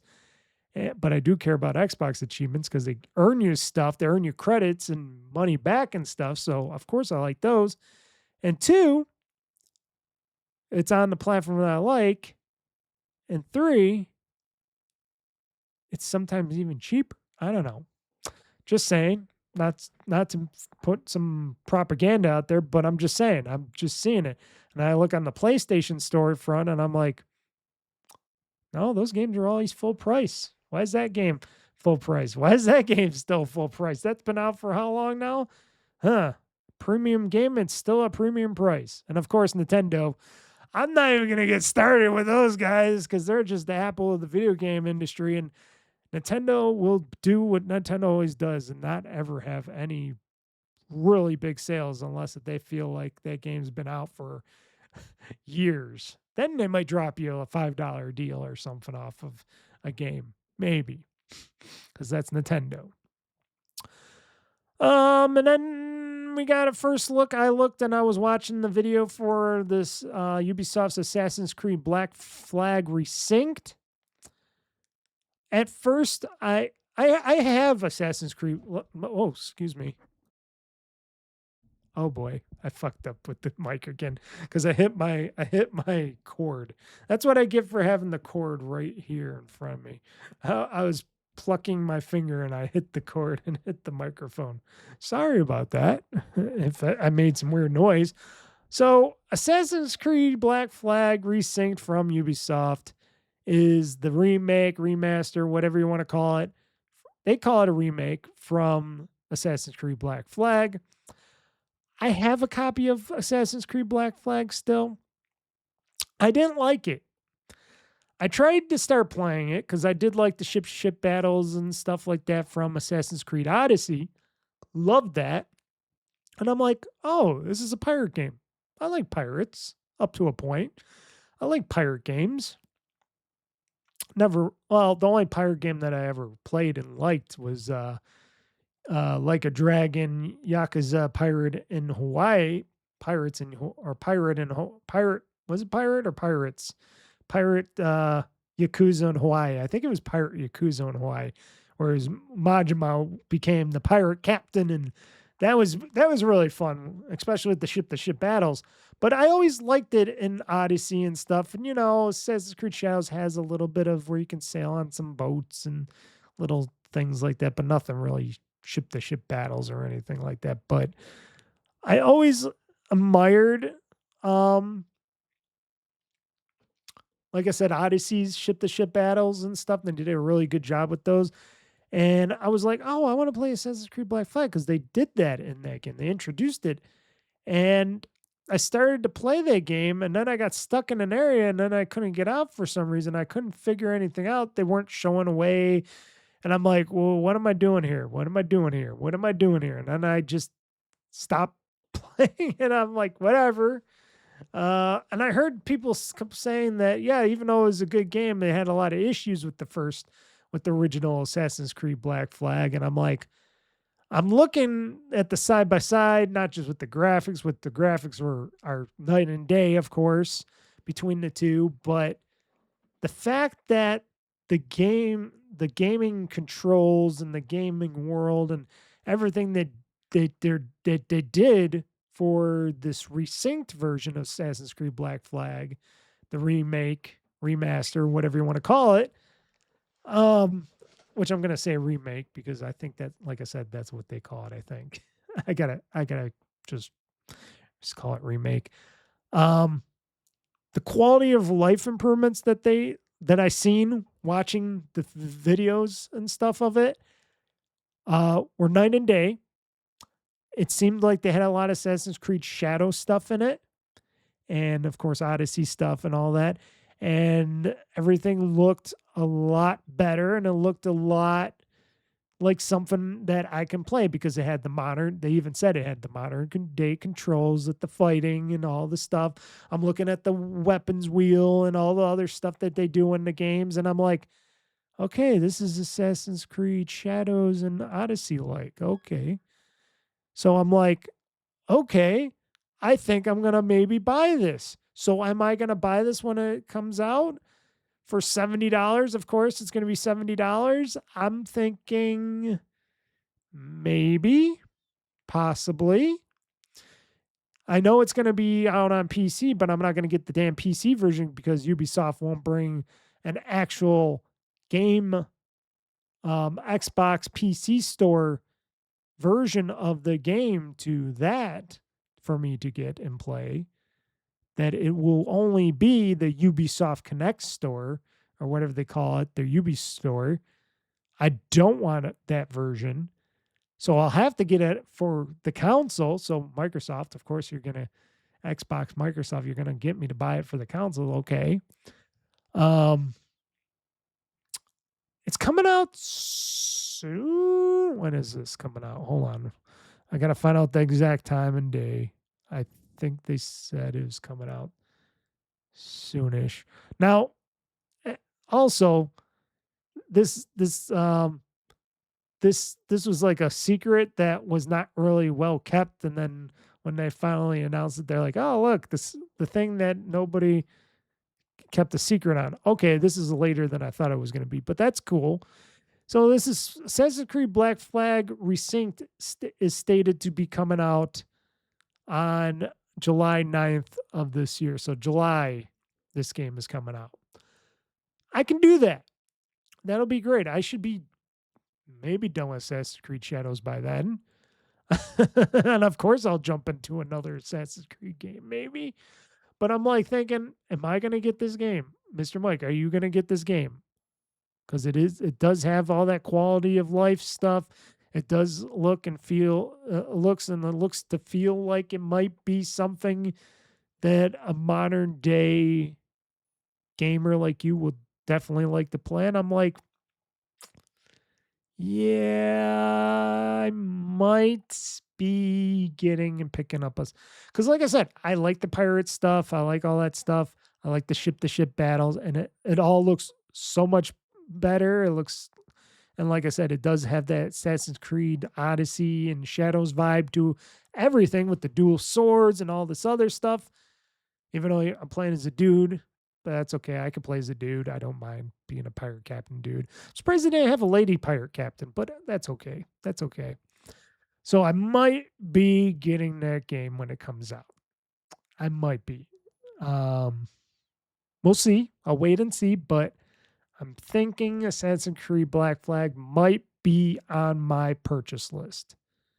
And it's all because of what they showed in the trailer and the side-by-side comparisons to the original to this one. And I guess they fixed a lot of the story. So that's glad. I'm actually really glad I didn't play the original, because now that I'm going to get to see it with fresh eyes for the first time, well, second time, sort of. Didn't really see the first game, so I'll call it first time. For reals this time, it should be a good time. I should have some fun playing this. So we'll see. I'm going to wait and see. I'm going to find out. And hopefully this is going to be a game that is going to be on my purchase list. How about you guys? Let me know. So, okay, so before we get into the games that I played in the past week, I am going to take a quick pause.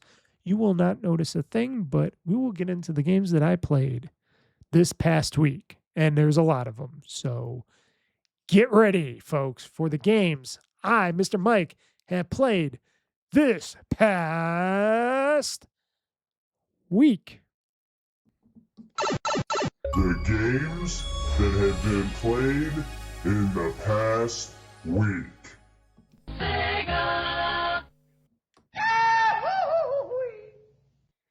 Oh, yeah, we're back. I'm back. And these are the games that I played this past week. And folks, I still didn't play any of that game that I said I was going to play, which I never talked about because it's the secret game that is going to be my next game through game. I have not gotten to playing more of that. I got something. I'm thinking about doing another game on top of that game because for some reason I'm not able to get back into the game I want to do for my game through game. So I might have a side game through game, if you know what I mean. Something I'm going to play through quickly just to get out another game through. But we'll see about that. Yeah, that's me. Because over the weekend I was going to play the game that I was going to do for game through, which I'm not talking about until it is ready. But I did play all these other games. Of course, I was just talking about Assassin's Creed. And of course, I've been playing more Assassin's Creed Shadows. I've been doing that remote play. I got to put on here also on Xbox. I did not do that. Xbox Series. I didn't even have to put Xbox Series X. I should just put Series X.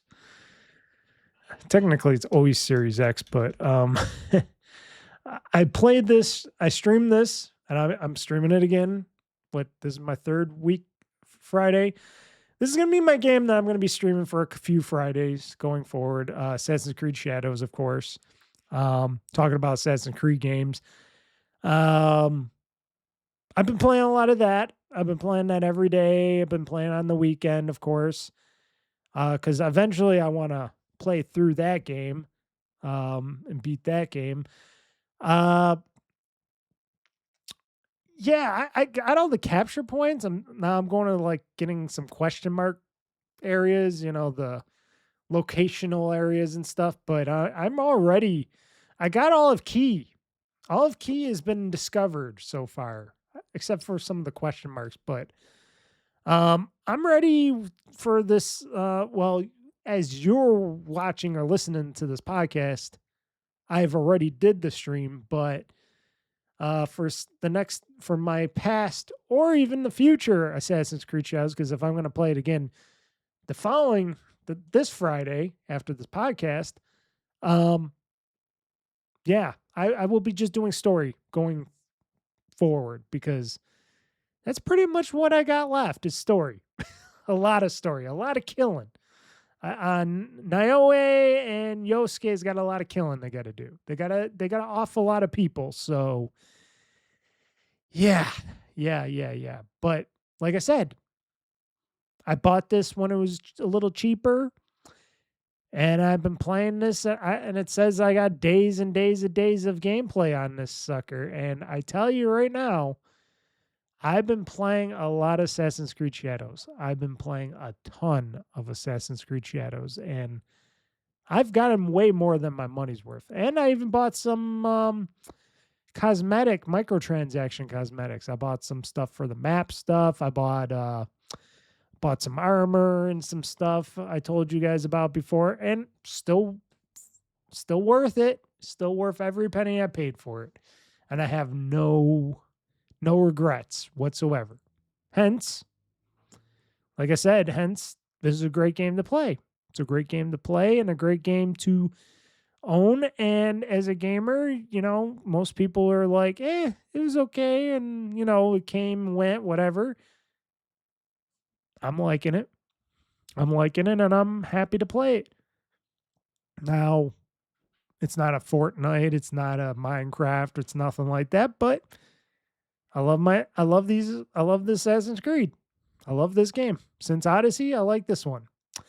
And hence why I want to probably get Assassin's Creed Black Flag Resynced, because why not? But I've been playing this day in and day out. It's been really fun playing as Naomi. I just before I played this, did this started doing this podcast today. I upgraded her gear. I upgraded her because she got so high in level. She's level 51 now. For Naomi and Yosuke, because I think he just follows with the levels, but she's level 51 right now. She's pretty high on level and pretty badass with the swords. I made her almost full assassin, super badass with swords, and boy oh boy, this game just so much fun, so beautiful, so easy to pick up and just start off and play. I use that remote play, the remote, not just remote play, but I use the instant play where it just goes right into the game. Makes a difference. And instant resume, I should say. And that's something that's Sony and Nintendo don't have, is the instant resume function for that stuff. And it's a great feature when it works. It works 98% of the time, and it's beautiful. And being able to just jump in remotely, whatever, and start playing this game right away, just a beautiful thing. Just a beautiful thing. And we take that for granted. Of course, been playing a little bit more Persona 4 Golden. It's still dragging on, but I've been getting farther. I should be getting closer to the end point. There's this one story hump that I got to do, but I'm getting closer. It is a long game. It is a long JRPG. I knew that going in. It was going to be super long, but I know what's going to happen at the end, but still cannot wait to see. Because sometimes, even though you watch the anime of the Persona game, of the Persona 4 anime or whatever anime for Persona, and then you play the game, sometimes extra stuff happens in the game than in the show.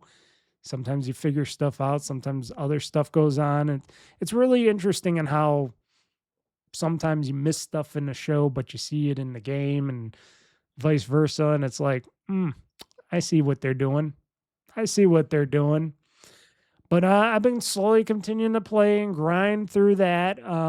I want to beat that, because when I beat that, then I want to get on to Persona 3 Reload. Maybe I'll take a little break from the Personaing again, and I'll jump into Persona 3 Reload at another time or something like that. But then I could play something else. But been slowly doing more Persona 4 Golden. Still fun, even though I've been grinding through it. It's still fun. I just don't like doing all the side bullshit. And that's on the Xbox ROG Ally X. Of course, it's the best way to play. A lot of these things I've been playing on my ROG Ally X because they just play so well on it. This next game, though, does not play very well on the ROG Ally X, but plays very well on my PC here. And I'm not just saying because it can't handle it. It's just I got a mouse and a keyboard. Mostly a mouse. You don't really need a keyboard. Microsoft Bubble. I'm guessing this game was originally on phones and tablets and stuff, but it works. But the analog sticks on the ROG Ally don't work with Microsoft Bubble for some reason. I do not know why.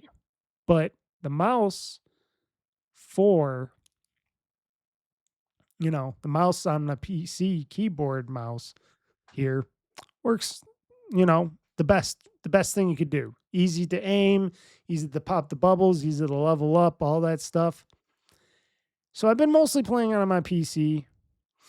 I tried it out, like I said, for a little bit on the ROG Ally X. I think I deleted it off of there because I'm like, the ROG Ally is not suitable for Microsoft Bubble, I guess. But having fun.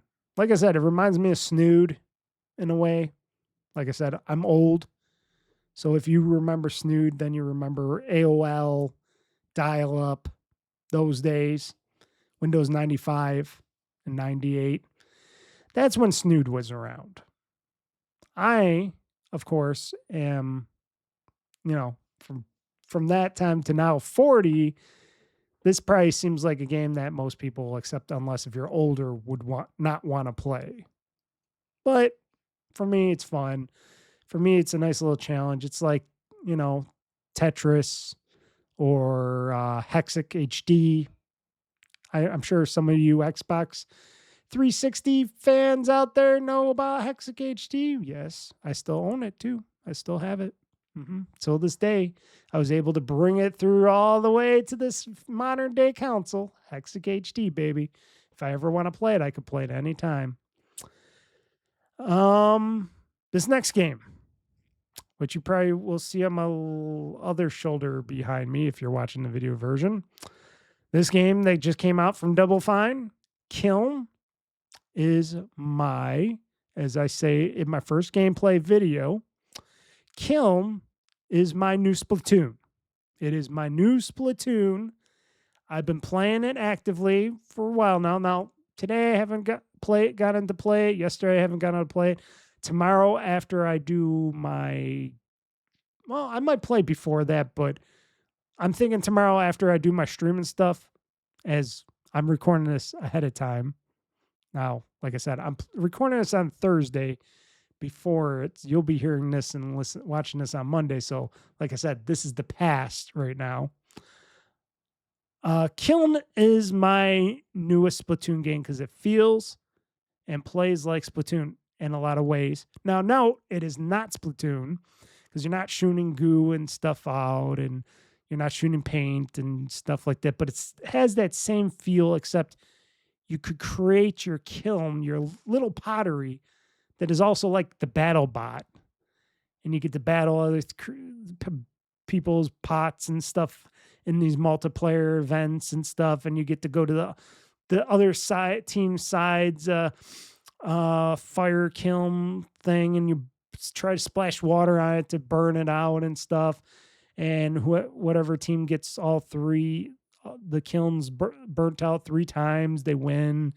And you level up, earn stuff, all that stuff. It's very simple. It's very basic. It is very fun. It is something that I was kind of waiting for, because when I saw this originally in the trailer, when Double Fine did this, when they announced and showed off Kiln in a trailer and stuff, I was looking at it, I'm like, this reminds me of like a BattleBots with pottery. And I got very intrigued by that. And then when I saw that you could go to people's other sides of the forts and stuff and do the, try to take out their kilns and stuff with water, I'm like, that's got a Splatoon element to it. And I'm like, I wonder how well this plays. And then, as simple as it is as a game, and it's cheap too. If you don't, you could get it on Game Pass first off, or you could buy it. I think it's like $10. It's like $9.99, very cheap if you just wanted to buy it outright. And it's available on the PlayStation, so we can play with Xbox and PlayStation. I think it's crossplay. It should be crossplay, so I'm guessing it's crossplay because they got it on PlayStation. To me, like I said, it's got the basic elements of Splatoon. It feels very good. I can play it. I was playing on my PC for the video, but I'm also mostly playing it on my ROG Ally X, and it plays beautifully on there, wirelessly, all that stuff. And it looks and feels very good. And I'm having a ball, even though it's so simple and there's not that many people on teams and stuff. It's just very simple, but very fun. It has a basic concept to it, but it's very fun. I don't think there's that many levels because I only seen 2 levels so far that when I was playing it. I don't know if they're going to introduce more levels or if there's more levels in the game, but they unlock later. I don't know. But I did hear rumors. I think it was rumors. I don't know. I think somebody was saying on another podcast that even though Kiln, that they believe that Kiln isn't going to be the biggest smash hit, whatever, but they are planning on getting future updates to it and stuff like that. And I'm like, newer levels, maybe bigger levels, so you can have more of these these pottery to fight each other, as a spirit inside these things. Cause that's the whole concept of this game. You're the spirit that this goddess with the big sandal feet, is in there, and I'm sure some of these people are going to have the foot fetish slash feet thing in the games. It's going to be a foot thing going on here because why not? I'm surprised certain somebody out there wasn't talking about this besides me. But this goddess that basically created you or whatever, or created this concept where you can, and you're a little like, you're a spirit, and this goddess lady has you build and jump into a pottery, and you possess that pottery, and then she makes you go fight and do all that stuff, and it's like, oh, so you're just doing battles for this spirit lady or this goddess lady thing, and you're doing the battles, and it's just so fun. You can roll, jump, hippity hop, whatever. You can put spikes. You could do whatever on your little pottery. I make weird shapes and designs, and I glaze them. They got a good glazer that you can glaze your pottery in and stuff. And I just have fun. We won a couple of events. I lost a bunch of events, but I'm having a blast with it. And like I said, this felt and reminds me so much like Splatoon, even though Splatoon and the Splatoon games have a lot more because they got all guns and weapons, different things, and you're trying to take territory. But this is like taking territory in a way, but you're not taking all the territory. You're just collecting water and all this other stuff, and you're trying to get to the other people's base and take out their kiln and their base. But they could do something like Splatoon and add some elements like that. Like if you want to take over, territory and stuff. And like I said, if they can make it bigger and they can add more players to it, they can make something very, very interesting in this game. I'm hoping that they do a lot more to this game, Kiln. I hope they support it. I hope it's doing good. And if you haven't heard of it, like I said, if you got Xbox Game Pass or PC Game Pass, whatever, Xbox, PC for Game Pass, get it, play it, have fun with it. If you're on Steam, if you're just buying games from Steam or PlayStation, maybe $10 ain't too much. Maybe you can buy it for $10 and you'll have a blast for $10. I don't know. That's up to you guys. That's up to all you guys. But I'm telling you, look at my video review. It's first gameplay of Kiln. I think Double Fine, with their little because this was created with the Double Fine contest. They do an internal company contest all the time where they have all their people come up with designs and come up with games and stuff. And then they go ahead and make those games, and whatever game wins, they continue to make. And then they put out sometimes, little projects and stuff. It's really fun. It's I think they do a really good job of creativity over at Double Fine. They create some awesome little things in these unique games when they're not working on something big like a Psychonauts or something like that, which I don't know what else they'd be working on right now. But things like Kiln and stuff, like when they did with Keeper, that Lighthouse game. That was a great game. I loved it. I beat it. I played it and I beat it. Kiln seems to be like that game if people keep sticking with it and it doesn't lose its popularity, and I can still find, because the last time I was playing it, it was harder to find a bit of players the last time, and I'm hoping that doesn't stay like that. Maybe it was just because it was at a time that people weren't on, but hopefully I can find more people to play with. And boy, oh boy, they did so much work, and they did so much work on the visuals and the concept and how they created the game. They support so much stuff and so much accessibility for Kiln in this game, Kiln, that I'm like, I hope they update it to where it could even get bigger and they could do more levels and do more stuff with the pottery and stuff and have more players. I hope they do a lot of that stuff because I would enjoy that. I would enjoy continuing with this, like I said. And I own it. It's up for free for Game Pass, and I don't have to pay to play it online like Splatoon on the Switch. And I'm just going to have a blast playing this game, and this will be my new Splatoon. Because I can make pottery that fights, rolls, glazes, put stickers on it, and have myself a ball. Because why not? Because I'm crazy like that, folks. I'm crazy about Kiln. And like I said, everything's simple about the game. The levels, creation, all that stuff. It is a simple, very simple game. That's why it's so cheap and all that. It's very simple. It's very basic, but it has a lot of potential. I believe it has a lot of potential.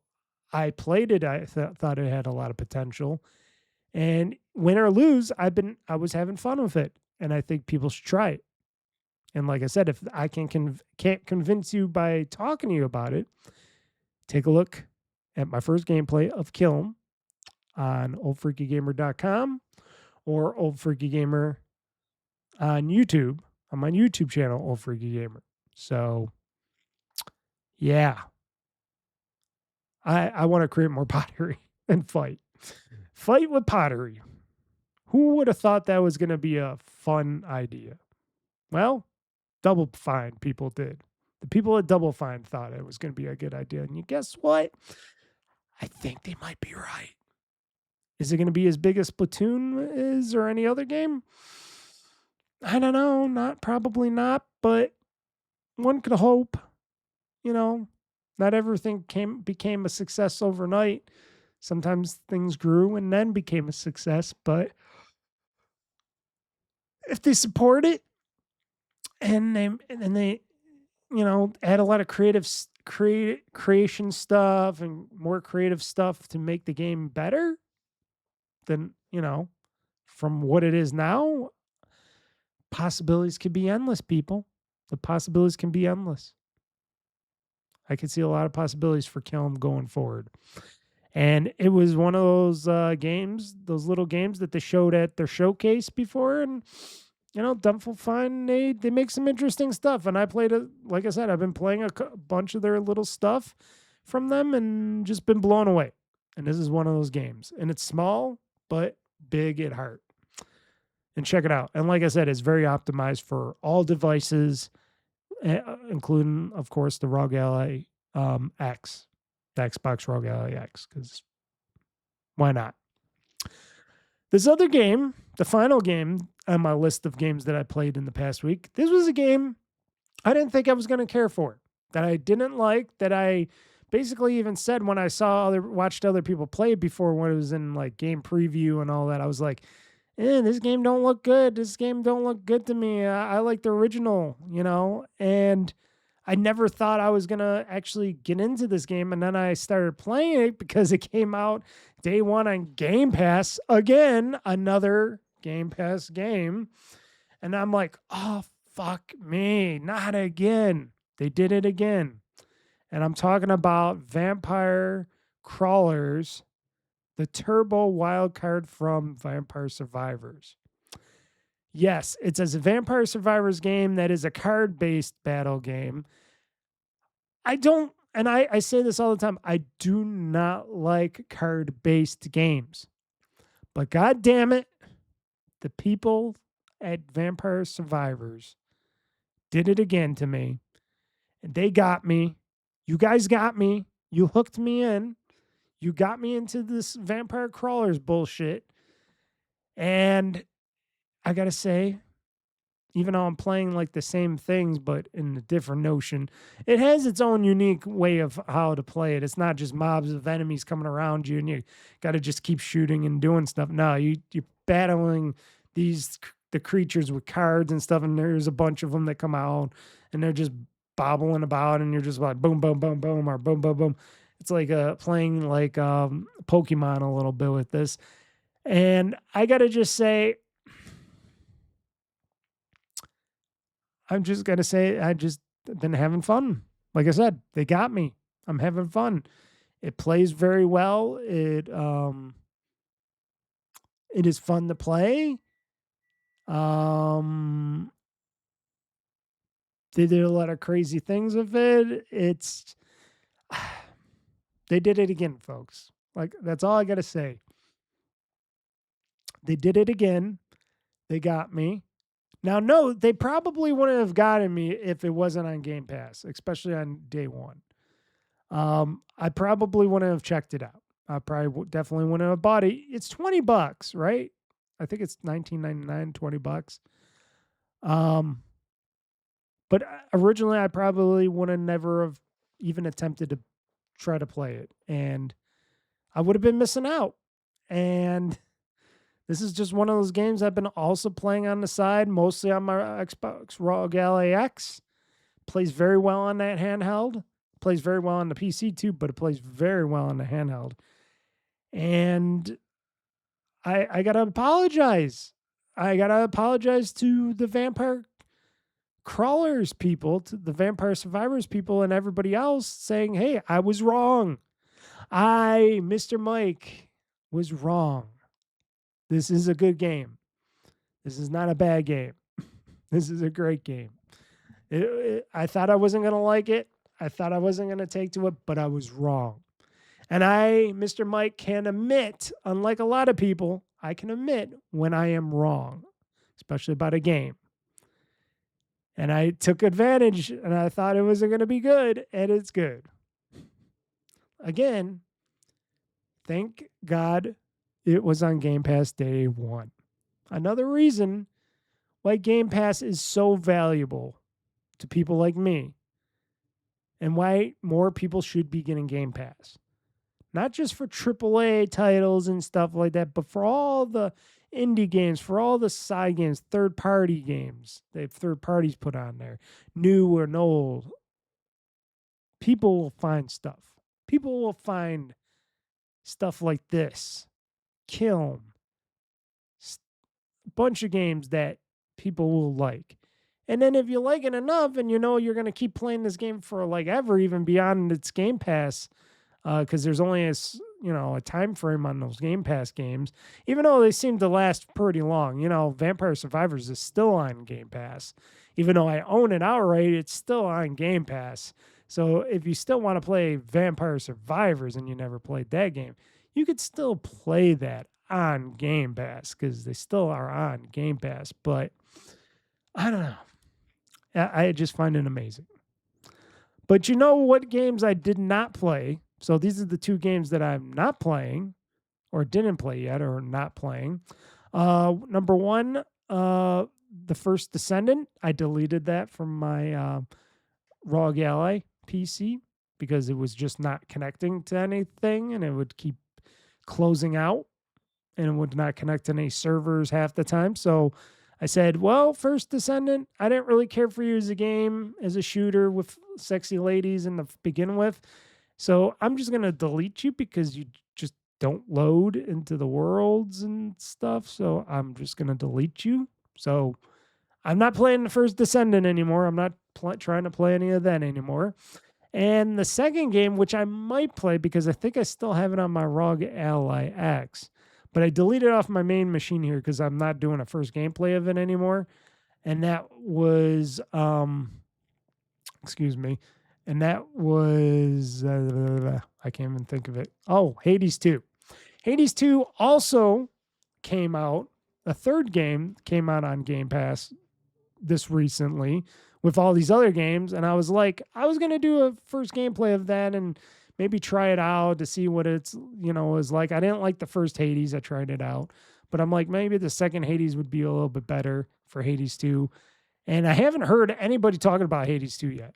Unless if they already played and talked about it or whatnot. I haven't heard a single little thing about it, people in Hades 2. Even though everybody was so excited about Hades 2, I've been hearing nothing about Hades 2 from any of the podcasters or anybody in the industry, which is weird because that was supposed to be one of those games where everybody's goes big on and talks about and stuff, and I haven't heard a thing. Not a thing. Not anybody playing it or whatnot or what. I hear a lot of people playing Vampire Crawlers and some other stuff, but definitely nothing like that. And yeah, it makes me wonder. It makes me wonder. Too many games, folks. Too many games, but I like it. I did mention I purchased that Mouse PI game, right? Yeah, Mouse Detective PI, whatever it's called. But it's a lot of games that I played, And like I said, for that game through game, which I didn't mention and I did not talk about, I will be, like I said, maybe doing a side playthrough game, something that I could play through a lot faster, um, until I can get back to this game and play more of it and use this as a playthrough game. It's gonna be a game that you guys are gonna all know and recognize and stuff. But yeah, I gotta get back into it. I don't know. I'm not gonna mention anything. I'm not gonna say, oh, this weekend I'm gonna play this and this and this and that, because who knows? I got stuff going on. I got stuff going on coming up in May, in the beginning of May. I got a bunch of stuff going on and like I ordered some trees off of fastgrowingtrees.com. I got a big thing of dirt coming. It's going to come in its own bag, like a big giant like bag of dirt, which is awesome. It's going to be really nice fine dirt. Didn't cost me that much. And then in beginning of June, which I forgot my exact date for. Hold on, give me 1 second. Okay. So in the beginning of June, don't forget we got the showcase, the Xbox showcase in the beginning of June. I think it's the 7th or something, if I'm not mistaken, somewhere around there. Also I got I don't know if it's going to be the beginning of June or before June. It depends what May is like and all that, but between May and June, after I get all the plants and all the other stuff done, because like I said, I got yard stuff to do, because I'm going to replant all these trees and bushes. I'm going to move some other trees and bushes, and I got dirt for that. I'm going to redo some drainage from my gutters from my house to more of the front of the yard. I'm going to dig up some ground and grass and stuff and put a new piping down in there and stuff, so I can have more water when it rains come out to the front of the yard instead of just going out and flushing to the back of the yard and stuff and going around my house and like that. A lot of things that I'm going to be doing, like I said, in the beginning of May and then at the end of May into June and stuff, which in the beginning of June, around June 6th. And like I said, this is before, because I think June 7th is the Xbox showcase, the Xbox gaming showcase. But on June 6th, which is Saturday, that's going to be the first day after Friday. It's going to be my first day of my, and I'm saying this quietly because I don't want the little woman to hear me, because I don't want her to know I'm going to be off. But that's when I start my vacation. That's when Mr. Mike's vacay starts. Now, I will be doing stuff like some content and stuff and gaming content and stuff still during my vacay, but it might be a little less, especially if I'm going to be doing my concrete project, which I plan on doing before my vacay. I want to get it done before my vacay starts, because then I got to keep it wet, the concrete. So I when I'm off, I can keep it wet every day and everything. So it'll make it even easier for me. But that's when I'm planning to start taking my week or two, almost 2 weeks off for a vacay. It's going to be awesome. So I'm going to start, my vacation starts on the 6th, and I don't come back until I think the 16th, which the 16th, that would be a Tuesday, I think. That following Tuesday.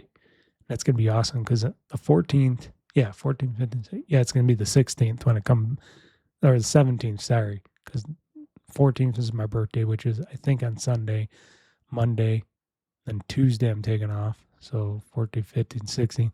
So I'll be back on the 17th to go to back to my real job. But I'm taking off all that time because of my birthday, because I'm going to be 40. So I got to celebrate good for my birthday, for the 40th birthday. You know, I'm going to be celebrating that whole beginning of the month of June for my 40th birthday, big 40. I'm going to do something good on the stream, of course, for that, on top of the Microsoft stuff. But I don't want her to know, because she'll annoy me. Little thing going on. But there might be less content. There might be more content. We'll see. But between May and June, the beginning of June, there's going to be a lot of stuff going on. A lot of stuff going around the house. I'm going to get up. Like today, I did some grills cleaning stuff because I'm thinking I'm going to start grilling some hot dogs and stuff already on Friday, tomorrow. So past of what you're listening to, but I'm getting the grill ready to start grilling again. Got some burger meat and stuff so I can make my own famous Mr. Mike's burgers and stuff like that because I like to grill a lot. I got chicken in the basement. I got what do you call it? Got pork lean chops in the basement that I like to put on the grill. I got to get some sausage from the meat market someday. But also, like I said, I got a lot of construction stuff going on. I got to clean some stuff around the outside of the house. I got to patch up some stuff. I got to clean and put up my awning for the front of the house so I can start when the weather gets really nice and warm every day again. I can go out there and lay out in the front porch and enjoy my awning and my house and stuff again outside, enjoy the outside. So a lot of stuff is going to be going on. So around from May to June time, it's going to be a little bit roughy. So depending on how that goes, I might be putting up content. I might not be putting up content. So schedules might be different than what I usually put it. I might just dedicate my schedule to like just the streams and the podcast and stuff like that. And then maybe I might have my other stuff going on or not. So it'll be on an on and off basis. We will see on that stuff. I just wanted to make that clear way ahead of time. I know this is like a month and plus and ahead of time, but May's right around the corner. May's going to be like a day or so from now.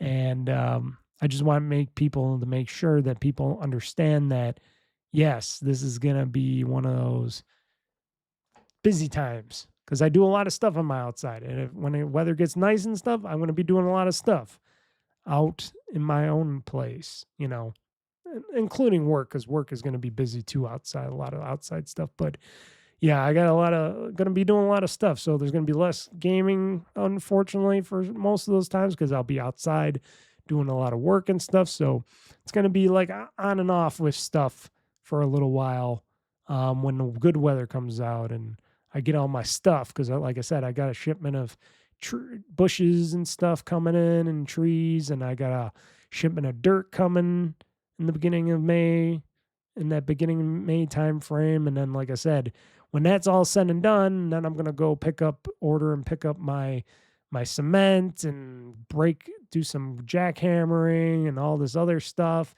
and that's gonna take a little bit. And then I'm gonna cement new sidewalks and stuff. And then, like I said, I also got to clean the awning and put that up in the front and vacuum out the gutters and do some patching and stuff so that when the summer does really come and my vacation starts, all I'm going to be doing is watering and wetting down my concrete and me just relaxing and enjoying myself and enjoying the weather and the heat and playing games outside and enjoying myself. So, like I said, we will see. We will see what happens on all that stuff. But, yep. So those were the games that I played, and then I rolled into all the stuff that I'm going to be doing. So, like I said, I'll keep you guys updated. It's always a work in progress, but I'll keep you guys all updated, and we'll have some good times, and I'll have some good times because I do love doing my construction and yard work. That's home ownership, people. Sometimes you got to put down the gaming controller and pick up a shovel. Oh, so the podcast will be almost over, sort of. But we got one more segment before we go, folks. And that segment is the Games Talk News. That is the Games Talk News now. And we're going to be doing that next. Locked and loaded, ready for the fight. Game Talk News, gonna set the stage alight. Mr. Mike's got the scoop, he ain't holding back. Dropping bombs on the gaming industry track. Hear the thunder, feel the roar. Game Talk News, gonna settle the score. From E3 to PAX, they got it all. The highs and lows, ready to brawl.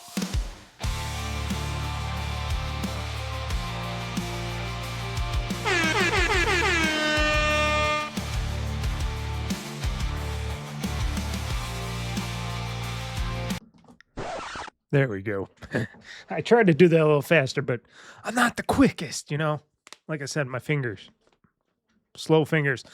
So everybody, I just want to recap a little bit of the stuff I was talking about Xbox. Plus, in the games news, there is a few more Xbox-ish stories and stuff like that. My whole thing for all that stuff that I was talking about Xbox and what Asha Sharma and Matt Booty and all them were talking to us about. Remember, and I said this before, remember, this is corporate speak. So when they try to do their look at what we're doing here as they do stuff behind the scenes over there, misdirection kind of stuff, that's what they're doing with the talk. They don't have much to say right now. They're not gonna reveal anything at the moment, but they're gonna throw some tidbits out.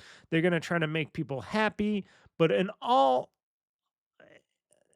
after all this stuff, and after whatever we see over at the Xbox Games showcase and stuff like that, then we will find out what their messaging is, what games we're going to be seeing, if there's going to be exclusivity coming back, even though it just left a little bit ago, and and the same thing like Sony. Everybody was saying at first, oh, exclusivity is, we shouldn't have exclusivity, and now it's all back to exclusivity, and and it's a thing. It jumps back and forth depending on how big the companies are, what they're how money's being made and how the money's moving around.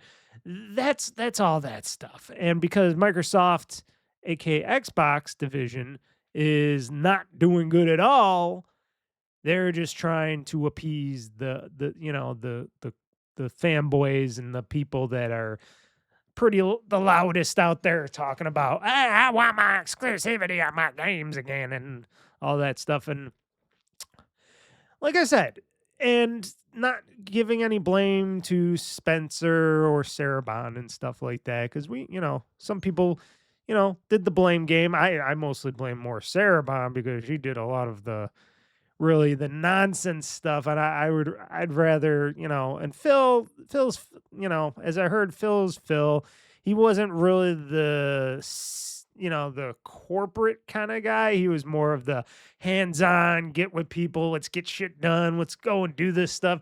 But he was never really, and like I said, as I hear this, not really the guy to run stuff, even though he did it the best he could. He tried what he felt was right. And, we got a few extra companies and extra few games that are first party now. And you can't blame him for that stuff, and if they ever acquire other companies or other things for the Xbox division over at Xbox Studios and stuff, that will be something that we'll find out in the future. Will there be any way that people will start coming back to Xbox and, and stuff like that? Like I said, to me, the Helix, and I was listening to other people's podcasts, and a lot of them were saying, "Oh no, the Helix console is not going to convince people that are on PlayStation or Switch or PC to come to it because it can play both PC and console games." And I'm like, but it has a chance because it's something new, it's something unique. And even if it can't get the people that have been out there playing, maybe it could get a new generation of people into gaming on it. And maybe it will have some affordability to it, even if the console is perhaps going to be expensive. Maybe that affordability will be because you can buy your games in more places and you can play them in more places, especially if it's an Xbox Play Anywhere title. Or if you're buying a console game, you got a console there for you. If you wanted to play this game and it's a PC game, like from Steam or something else, then you got the PC side of the console and you don't have to have that extra box, machine, CPUs and stuff. It's all right there and it can do both, depending on how well it plays the PC part and, how well they work together in coherence. I'm doing a little the little the naughty thing there. It depends on how that all works. And like I said, at first I'm like, nah, I'm done with consoles. I've been done with consoles. But then I've, like I said, over the past months and stuff, I'm listening to more what they're saying, and then I'm like, and what they're predicting or promoting, and what maybe could be going on with this Helix console. And I'm like thinking, maybe I could get it, even though I got a PC, a big gaming PC here, and I do got a beautiful console over there. But I'm thinking, but maybe this could be something that could bridge that gap where I can play not only my Xbox but my PC games at the same time. And then this PC is just a editing PC, and I don't have to use it for gaming because I'll have that 4K gaming PC slash console over there, if that's what the Helix is going to be able to do, is do 4K gaming and PC and console gaming and stuff, and up to 120 frames or whatever, and it has that power and technology. I'd be like, maybe I could utilize that and save all my horsepower on this side for just capturing and doing the editing and stuff, because this computer is getting older and stuff like that. But but also it's for people that maybe don't want, like I said before, maybe it's going to be easy on the PC side to get and download and play those games on the Xbox Helix, because maybe they'll make that side, the PC side of it, a lot easier to manage, that people can install and play these games from these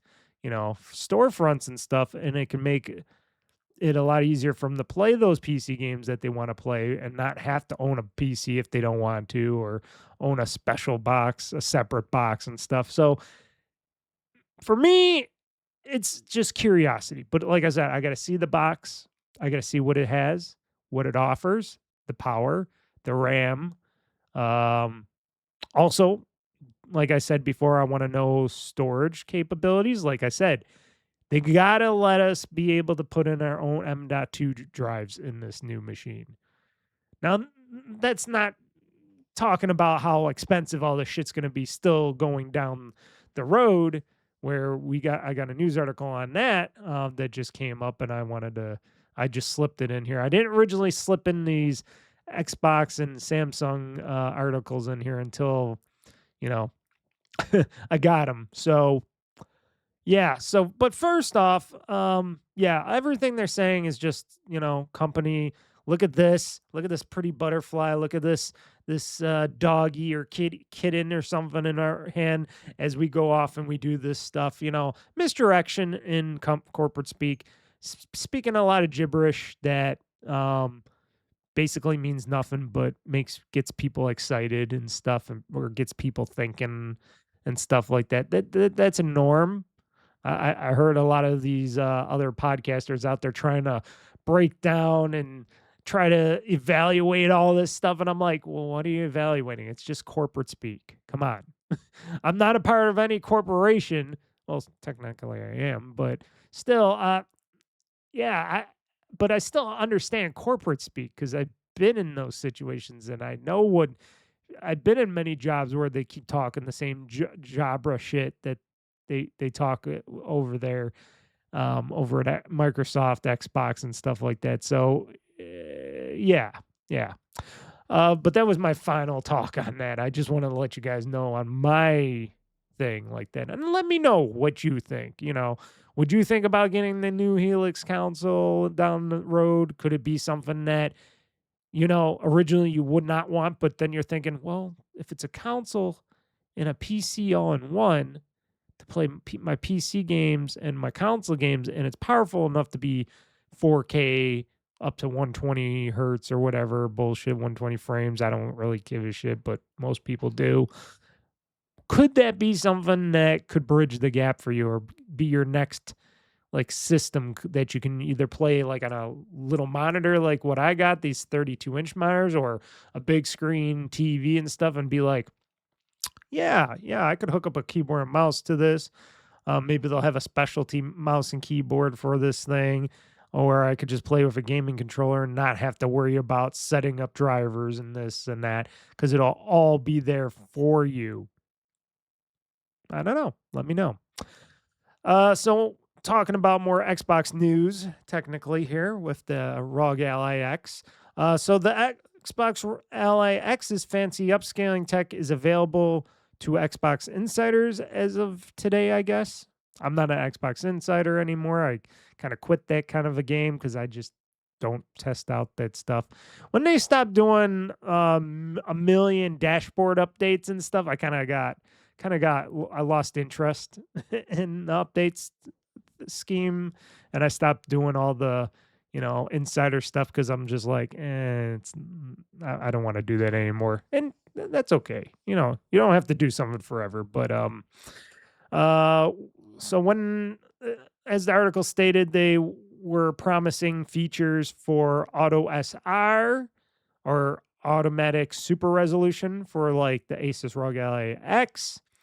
And now, almost 7 months after the handheld launch, the feature will be available to Windows insiders as of now.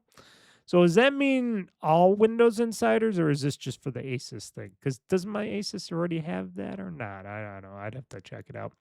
So Auto SR functions similarly to the NVIDIA's DLSS and AMD's FSR in that it takes lower resolution images and upscales to a higher displayed resolution, just like these other solutions. Auto SR would be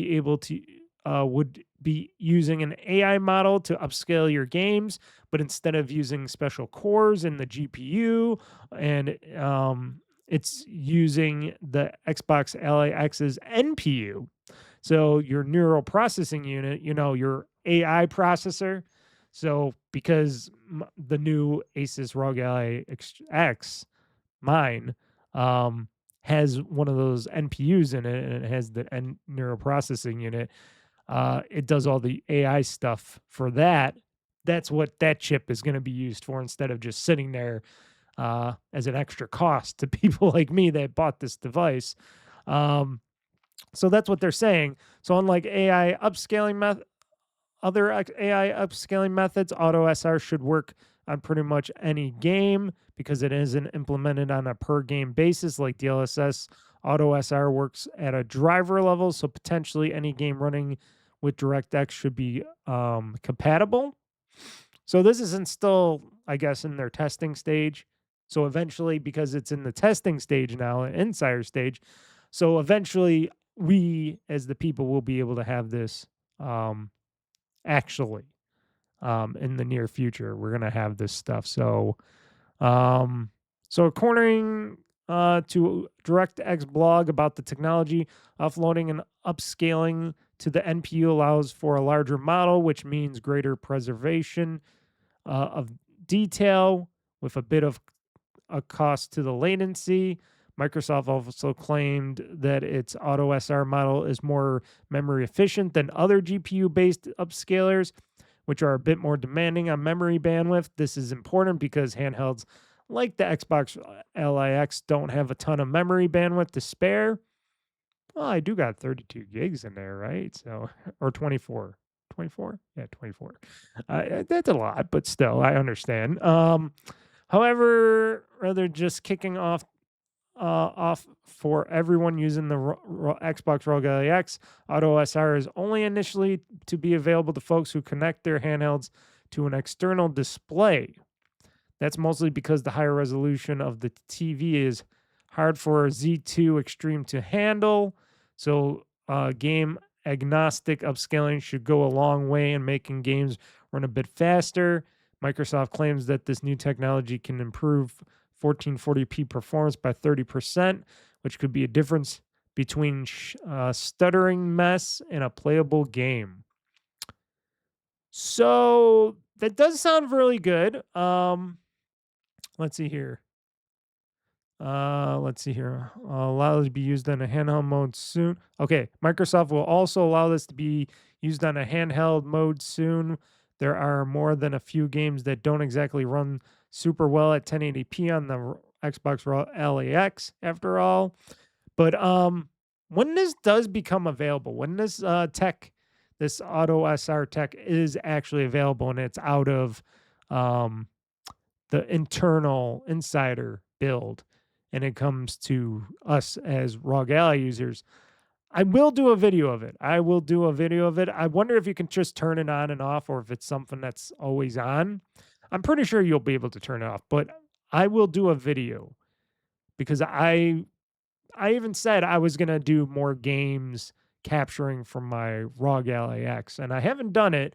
I'm able to do it. It's a lot easier to capture gaming from my ROG Ally X than it was my original ROG Ally back when I got the first ROG Ally, connecting and putting the video out to my computer. So I think I'm going to be doing that when this tech becomes available as an update to my machine, to my Xbox ROG Ally X. And I'll check it out. We'll check it out together. We'll see how it runs, how the games look and play. And if it does what it says it's going to do, yeah, that would be cool. Because then I can show off more games off my Xbox ROG Ally X as I play them. But we'll have to wait and see on that.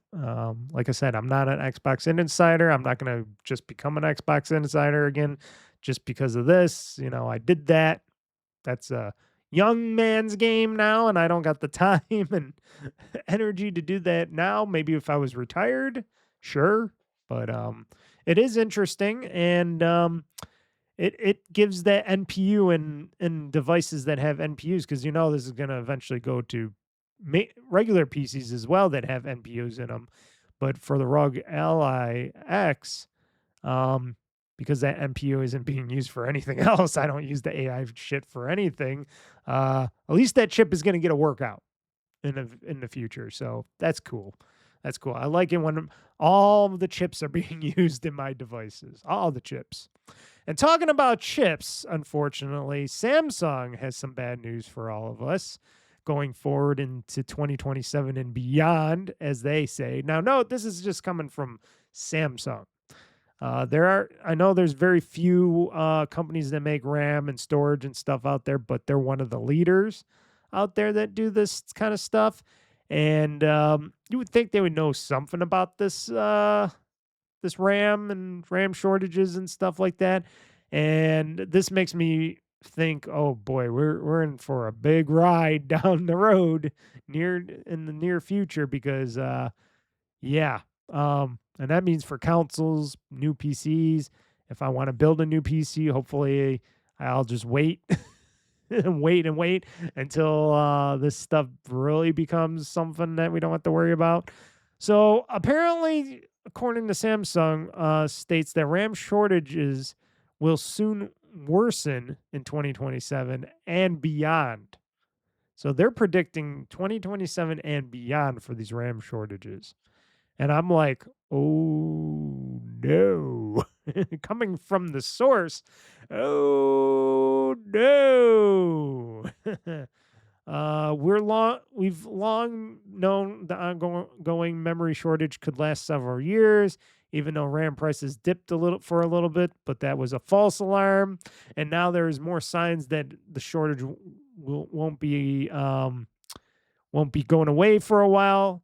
According to Samsung, one of the largest manufacturers of RAM and storage, believes not only that memory shortages will worsen in 2027, but it will continue into the following years.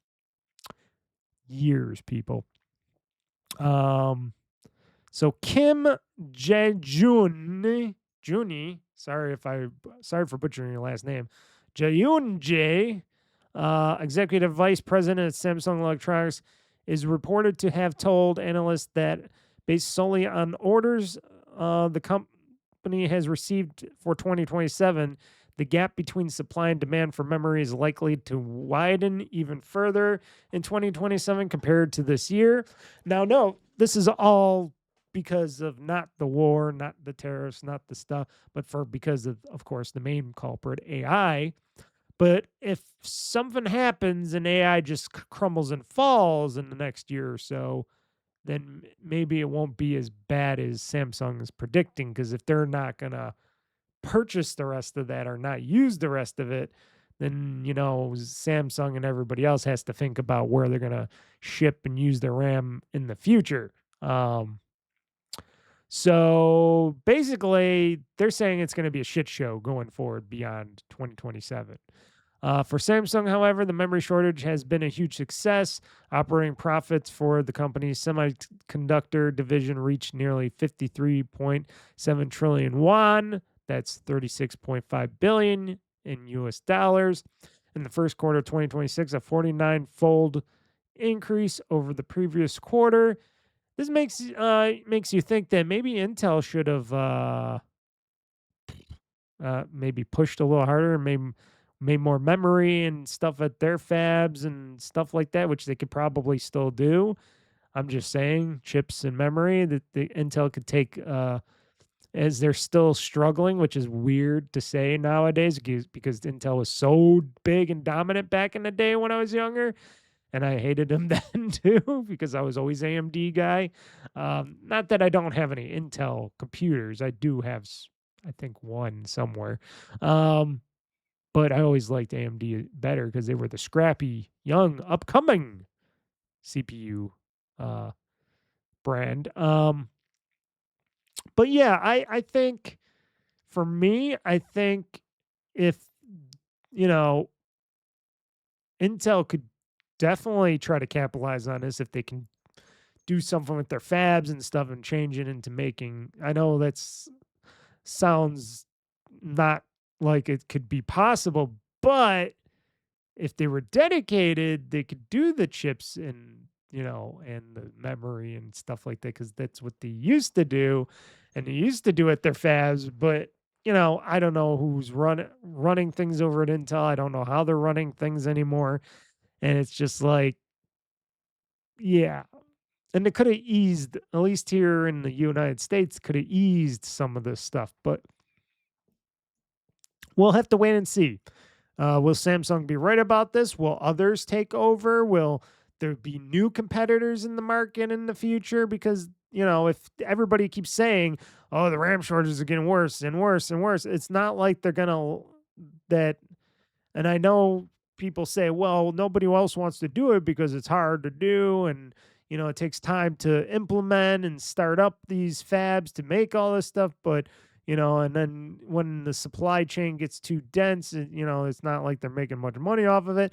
But I think we're in different times now where everybody wants chips and memory and RAM and storage and everything else in these machines nowadays. And there's billions and billions of these machines. I'm thinking maybe now more than ever that times will change and that maybe more people might jump on board to start creating fabs for memory and storage and stuff like that to ease this whole storage and memory bullshit thing. Like they did when, chipsets were limited before. I don't know. I have more high hopes on that. Like I said, I don't need to build a new computer for another, 5, hopefully 6 years. Hopefully, fingers crossed. And 2, depending on how Microsoft's Xbox and Sony are going to do with their new future consoles, I think they got the most to worry about. But they're big competitors. They got big pockets.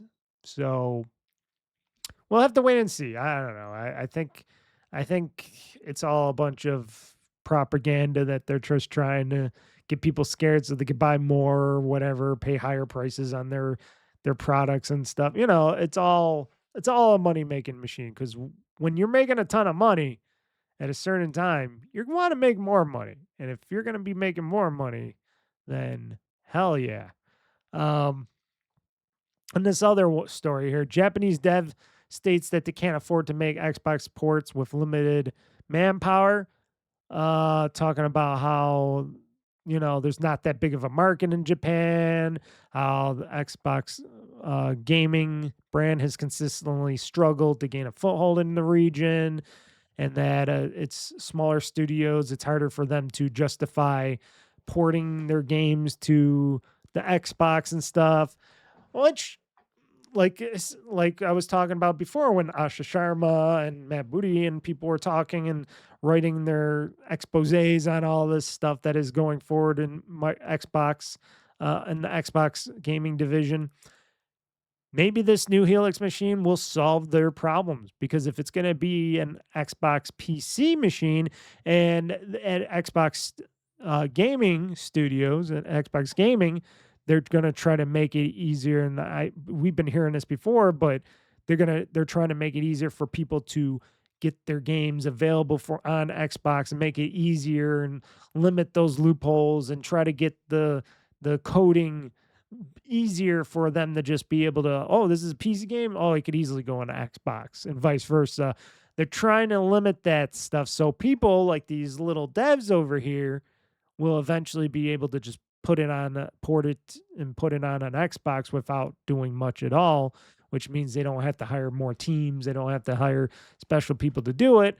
And then unlike Sony, where Sony's going to just do most of their stuff proprietary, they don't have to worry as much about, all this extra game dev. It's just like when they said, hey, you can turn any of your Xbox consoles since the Xbox One era, you could just pay and turn any of your Xbox One consoles into a dev unit. That helped a lot, and that could help people out for the future as well. And with Helix and all, and if they're gonna eventually put out these Helix machines to developers out there in the near future and ship them out to them, I can pretty much understand that, maybe they're going to make it a lot easier for devs of all sizes to be able to make and port their games to any of their PC/console hybrid devices, so that they don't have to worry about that stuff. I don't know. And I know that was always a thing, and I know they keep talking about it, but in Japan as a region, smaller devs, stuff like that, I know it's hard for them. It's hard for them to make a lot of money and what to do, because they're always going between, all that's the money and costs, and if nobody out here is going to even simply recognize their games too much, why port it? It's not like a Yakuza or something like that, or a Persona game or Sonic, the bigger titles that come out of Japan, Resident Evils, stuff like that. So it's hard. It's hard to be a developer, especially in Japan right now. Star Wars Galactic Racer release date has seemingly leaked on Steam. Apparently, the upcoming arcade racing game featuring pod racers, speed bikes, land speeders, and more from the Star Wars universe will apparently, as they say, be released on October 6th. So, and this is according to Steam, apparently, that it was leaked that Star Wars Galactic Racer will release on October 6th, 2026 of this year. Deluxe edition contents revealed, steelbook included with the physical purchase, which that's interesting as well. I hope that's true. I seen a little bit of it. I never really when I played the pod racing game a long time ago, I wasn't really good with it. I wonder if I'd be good with it with this one. And what is this pod racer going to do, this Star Wars Galactic Racer going to do differently than the yesteryear's pod racing, except for it to look more movie-like in a ways and stuff, and play maybe a bit better. I don't know. It looks interesting. Are they going to charge $70 for this game and stuff? I don't know. It seems like a thing. I can open up the link here and let's see if this shows. It says pre-purchase. Yeah, it says release date on the Steam page here, October 6th, 2026. They want $60 for the base game.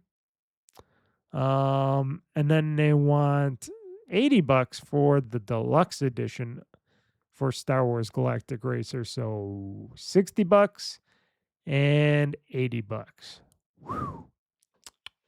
That's expensive. Expensive. Even for the $60, it seems a little expensive for a racer game. I don't know. I'm sure it's going to look and play great. I just want to see even more stuff maybe than, oh, and they're even showing in the trailer that is coming out in October. So, okay.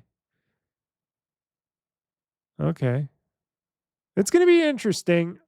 Whoops. Am I hitting the right thing? No, I'm not. I, I $60 for the game. I can understand because it's so realistic and they're doing so much with it. I can definitely understand that they want $60 for it, but still, is there going to be a lot of game for that? And who's making this game? Who's the developer? Let me take a look here. Fuse Games. I never heard of them. Publisher Secret Mode. Never heard of them. Never heard of the publisher Secret Mode. Never heard of Fuse Games. Let me take a look here. What other games have they done? Is this the only game that they've done? Fuse Games lists. Not seeing anything. Are they a brand new games company? Maybe, possibly. How about Secret Mode?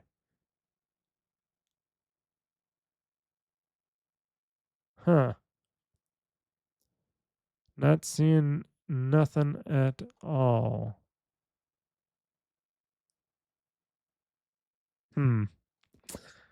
Yeah, like I said, I'm not seeing much at all about the Secret Mode developer here. They're not showing any other games by them at all, but yeah, we'll just wait and see. I don't know. Like I said, it looks decent, but I just don't know if it is a game that is worth the $60. Maybe to some, but there's a lot of games out there. And if this game doesn't have a lot of game to it and you're not going to keep going back to it to play it all the time, I don't know. It's hard to imagine maybe $40, $45. I don't know. I know I'm lowballing here, but times are tough. So if you're going to spend money on a game, you want to get a lot of game nowadays. That's the thing. Talking more Star Wars stuff, though. Power Wash Simulator 2 Star Wars DLC has been announced. Spray the dirt far, far away. Power Wash Simulator series has announced its biggest collaboration yet, a Star Wars DLC for Power Wash Simulator 2. I'm sure that was easy for them to get from Disney, because Disney's like, oh yeah, these Star Wars vehicles do get dirty. Yeah, we could let you have a power wash in the Power Wash Simulator. That'd be pretty cool. So the Power Wash Simulator 2 Star Wars pack will launch for PC, PS5, Switch 2, and Xbox Series X and S this summer, and will include 6 cleaning jobs set across the Star Wars galaxy, hopefully with achievements. Players will take on the role of the classic 5 labor droid POW2 for the DLC and wield an exclusive power washer designed specifically for the pack. Some sort of story will also be included, set during the events of the original Star Wars trilogy. Is this canon? Well, people are, of course, already thinking it, yes or no. The initial trailer shows that players will be scrubbing down Lars homestead on Tatooine, but not the flaming corpses of the Aunt Beru and Uncle Lars, presumably. Okay. They're talking about Luke's adopted parents, of course, or his uncle and aunt, whatever you want to say, as well as the interior of the Super Star Destroyer's bridge. So you got to go inside the Super Star Destroyer's bridge and clean that? Okay, with the power washer. And of course, you'll be able to clean an X-Wing, which looks like it's been dredged up from the bottom of a swamp. Power wash has featured numerous collaborations. Collaboration packs before Power Wash Simulator 2's First is themed around Adventure Time, but there's something very cool about the series finally getting a Star Wars crossover.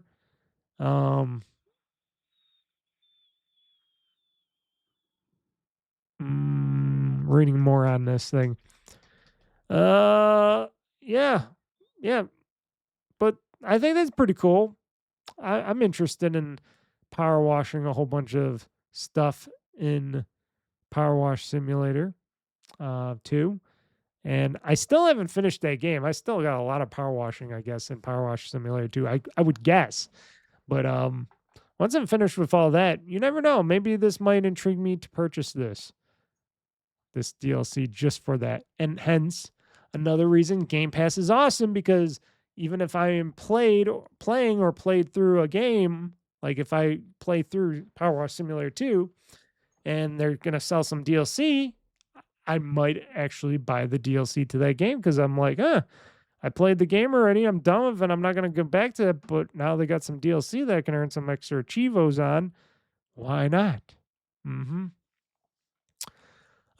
Talking some, I guess, maybe happy, not happy, depending on who you are. News about De Novo games. So all it says here in this thing, all single player non-VR De Novo games have been allegedly been bypassed. So they're asking, is De Novo,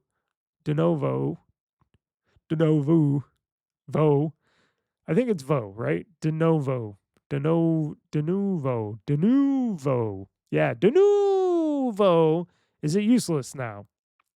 So apparently Resident Evil Requiem became the first 2026 game with De Novo to be cracked by Voices 38, a hacker person. But just a few weeks later, it looks like most of the games with the anti-piracy technology have been cracked or bypassed, according to a post from Fit Girl, a popular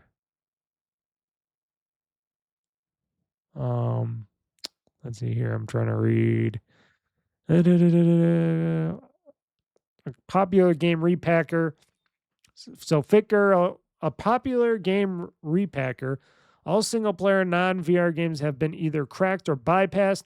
Most of these games have been bypassed through hypervisor workarounds, which run underneath Windows to trick the DRM into thinking it's running on a different hardware. This is opposed to a true crack, which doesn't need...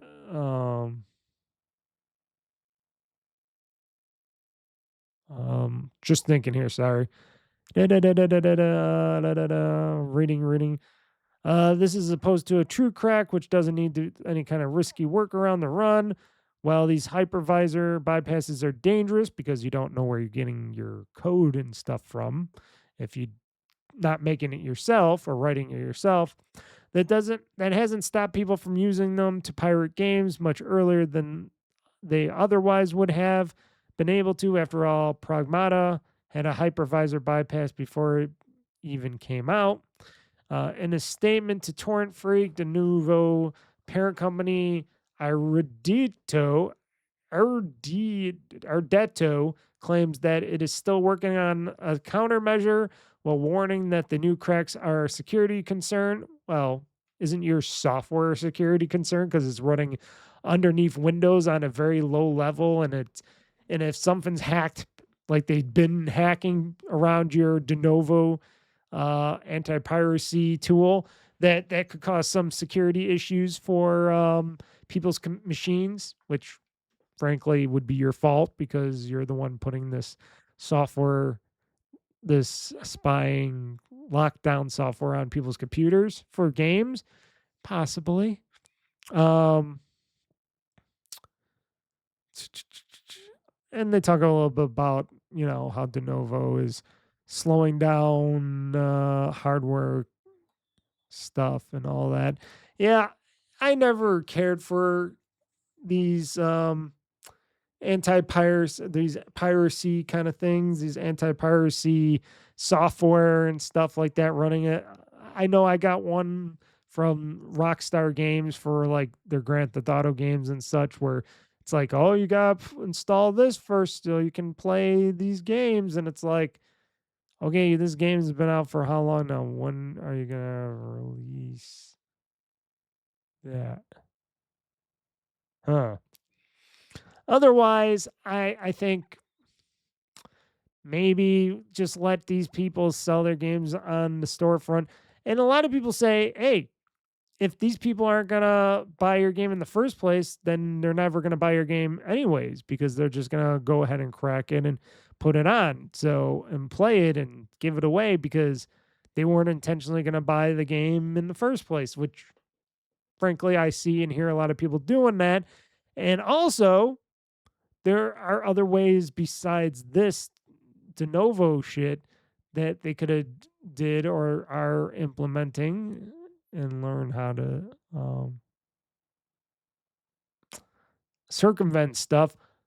How about if they just did the whole thing? I forgot what game did it, but it let you play. Like if even if you stole the game or something, it'll let you play the game and all that. But then it would stop working at an instant and say, "Hey, you don't own this game. You're go to here, entering your code, or buy the game, and then you can continue to play and all that stuff."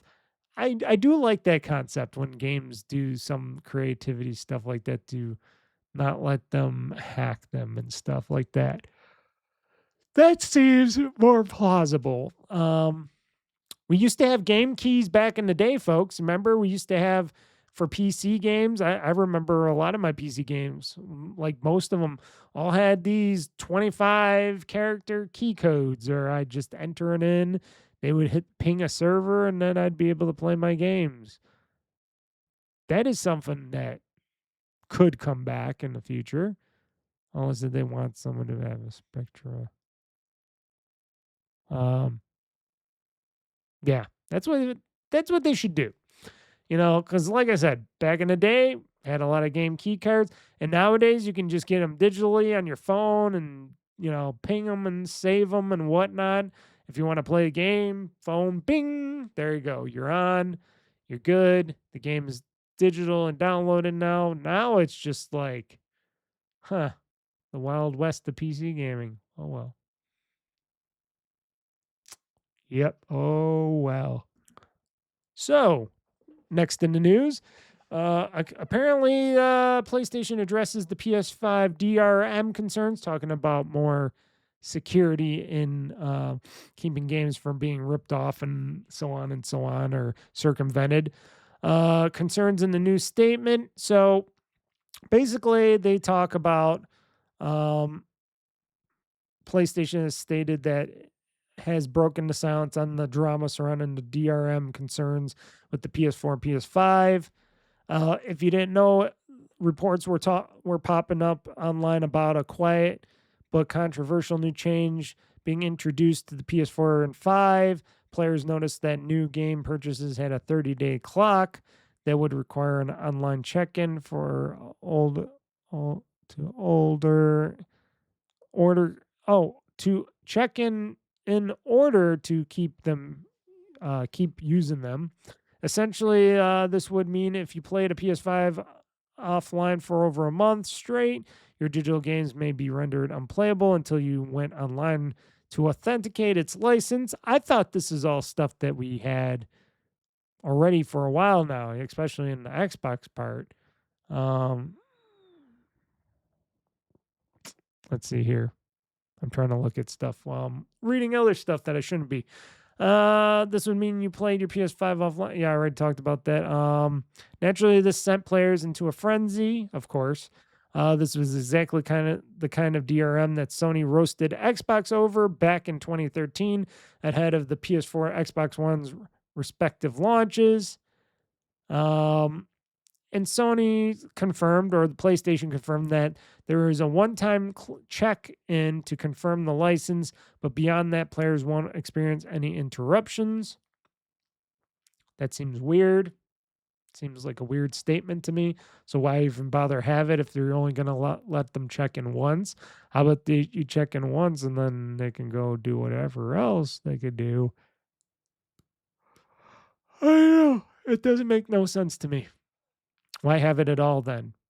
And I thought both consoles did that. I thought Microsoft's was a little weirder because they wanted you to, if you wanted to pass off the disc, you had to have the key code and stuff like that. And I don't know. Maybe this will be bad enough for people to think, oh, they're doing what Microsoft's doing or what Microsoft was doing and stuff. Oh, maybe we won't buy the next PlayStation anymore because they're going to do crazy things for it.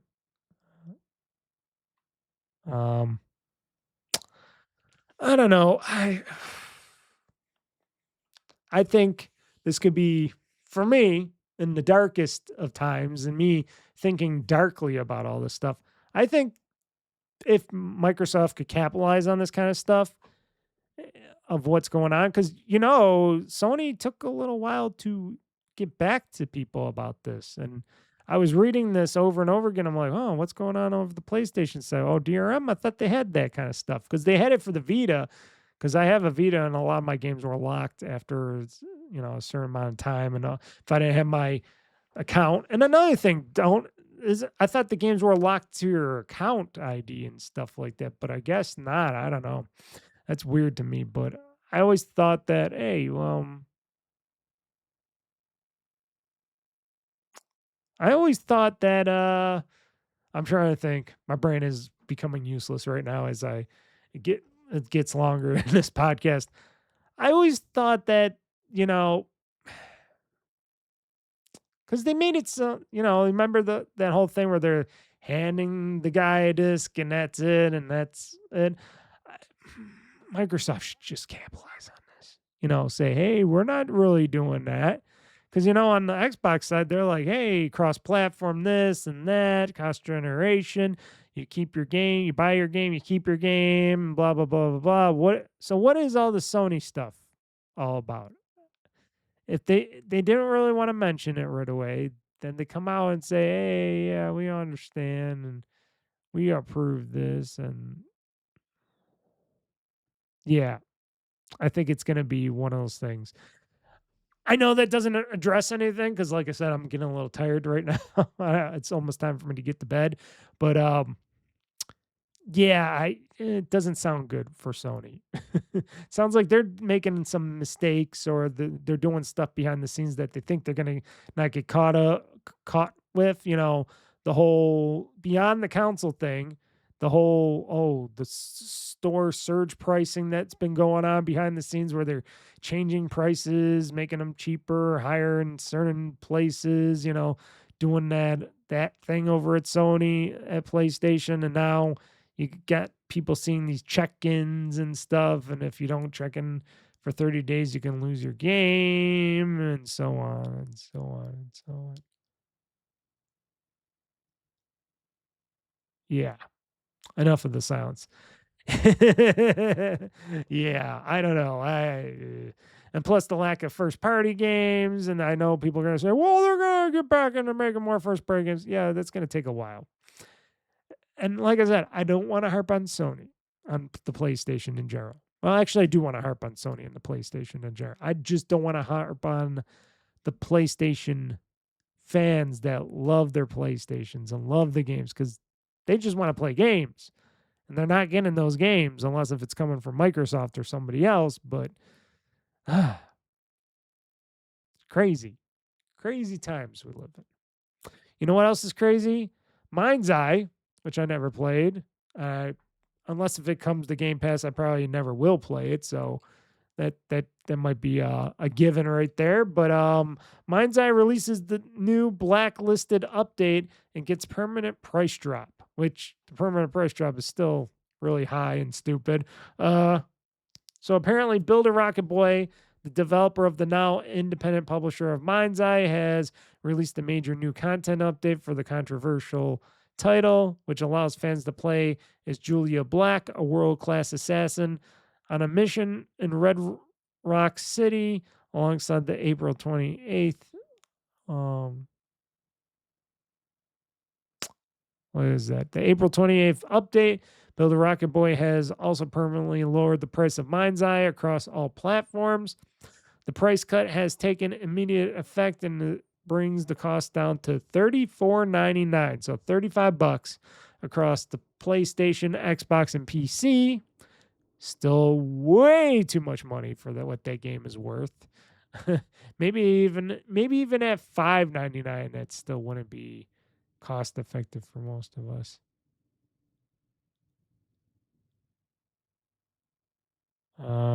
Excuse me for the whole me not talking again.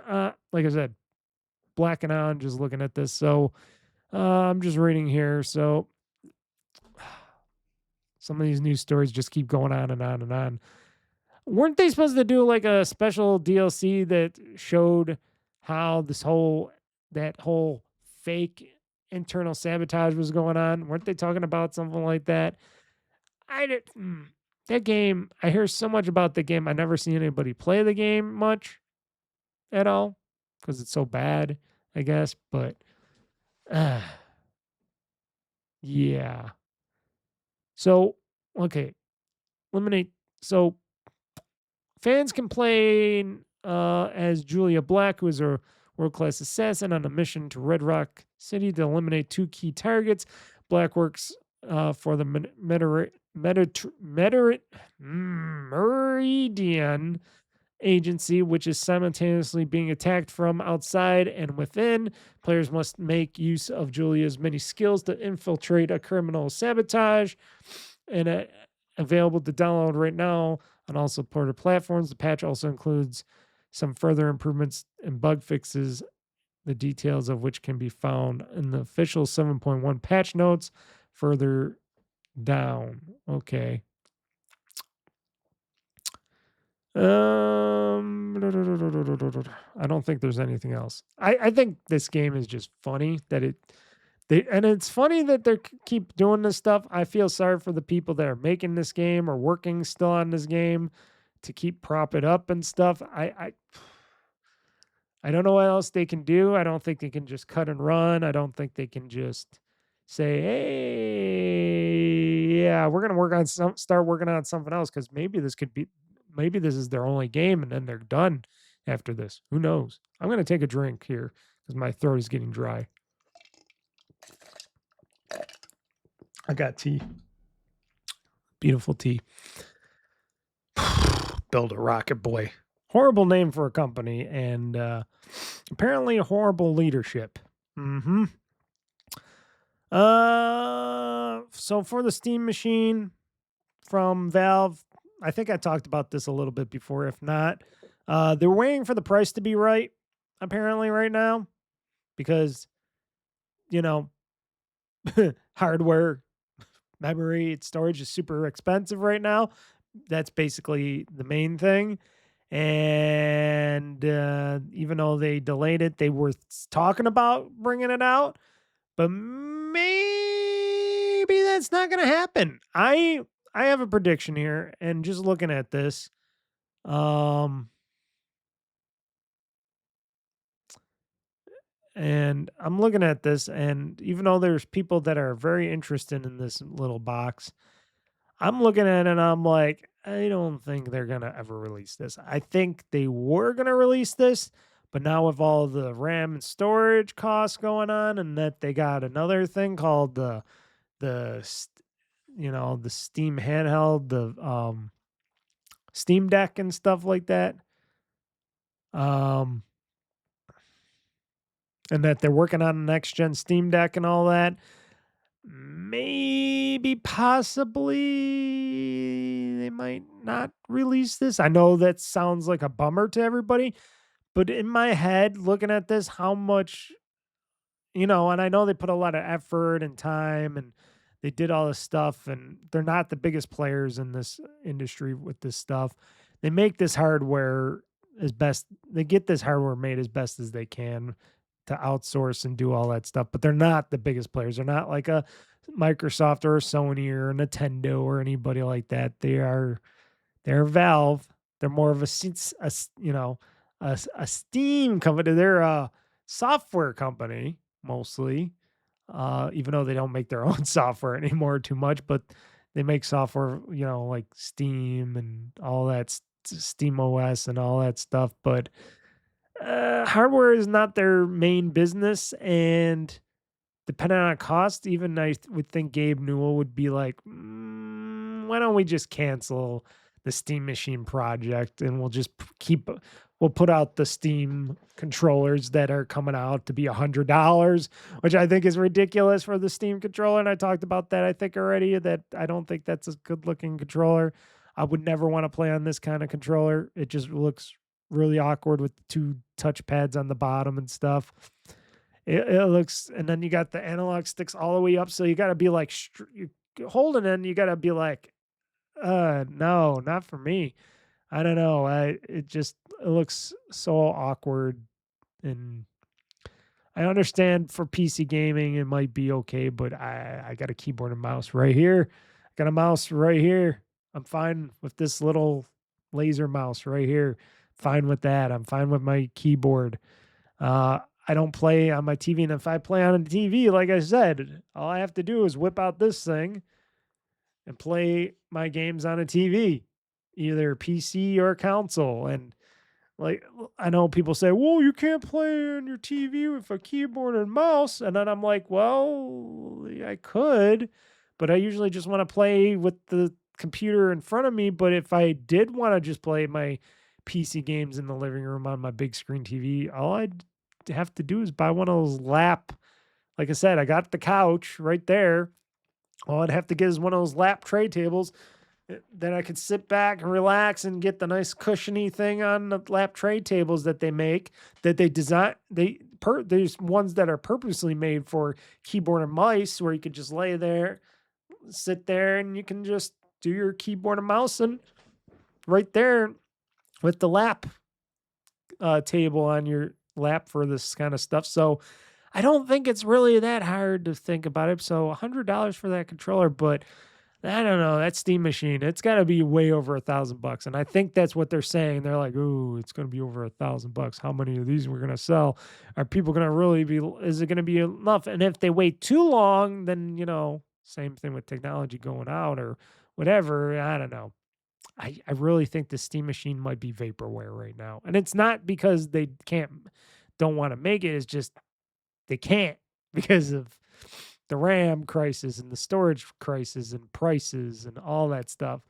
So I wouldn't hold it against them if they canceled this project, because it's going to eat at some of their profits and what cost them to, get this thing off the ground and do the Steam Machine again. But I don't know. I don't think it's gonna be cost effective for them. I don't think it's gonna have enough to, it'll make people happy if they do bring it out, but at what cost? And you can build a computer. Well, now you can't build a computer, but you can, I don't know. I don't know. I don't think it's coming out. Of course, the Steam handheld controller, of course, that can come out because it doesn't have any RAM or storage on it. And then they're talking about, like I said, they're talking about working on that new Steam Deck handheld. And it's like, oh, yeah, you're working on it. And it's in a very early development. It's like, it's going to take some time before that Steam Deck ever comes out with that, if you can't even keep Steam Decks now in stock. And and everybody's all praising Valve and all their hardware and stuff, and they can't even get it. They can't even get any of this stuff right now. And it's like, it's hard to be a new gamer or somebody that's going along with trends, because that's all I believe. I think the whole Steam OS thing, and it's a trend. It's for people that are hating on Windows. I still don't really have any problem with Windows 11 and playing games on it, and I have a dual monitor. I don't know. I don't know why people have such a big deal with stuff. Sure, there's a lot of updates on the second Tuesday of every month. There you got all these weird big updates, but I don't know. I'm used to it. It's been going on for years. Updates is just the way a thing is for a computer. And they want to make sure everything's patched so everything's working, right? And sure, it breaks some things because you got 10 million different kinds of computers and devices that run Windows and stuff. So yeah, I can understand. And I know they've been sloppy at before, but still, I can understand. There's just so much, so much. Unless that they, like I said, what I was always thinking they should do, which they should do, made an OS, a new Windows OS operating system from the ground up and made it so it would be fully scalable to whatever device and thing they could put it on. Doesn't matter how powerful it was or whatnot. And that this new version of Windows would be super powerful. It would learn and would know how to do all that stuff. They can use the AI for that as well. It would be able to be adaptable between what kind of device you have, if it's a handheld, phone, tablet, PC, big screen, whatever, small screen, and that it would be able to utilize resources and put in to Windows what kind of apps and services you might want, and you get to pick out and determining how big it is and all that, and how many how much power everything uses inside of it, how much resources it all uses, and be able to sandbox everything. So everything is locked down, but still open, but locked down. So if something has a virus or a Trojan or something, it can't jump between everything else in the computer and jump into the higher, stuff like that. And it seems like they can never do it, but what do I know? I'm not a multi-trillion-dollar corporation that's supposed to know how to make this stuff, but they're still very good at doing this stuff, but it's still, I don't understand. Okay, enough of that rambling. A couple more stories. These two last stories here that I got here for you guys. Injustice 3 rumored to be Mortal Kombat developer NetherRealm's next fighting game. That does make a lot of sense because they usually just go from between Mortal Kombat to Injustice.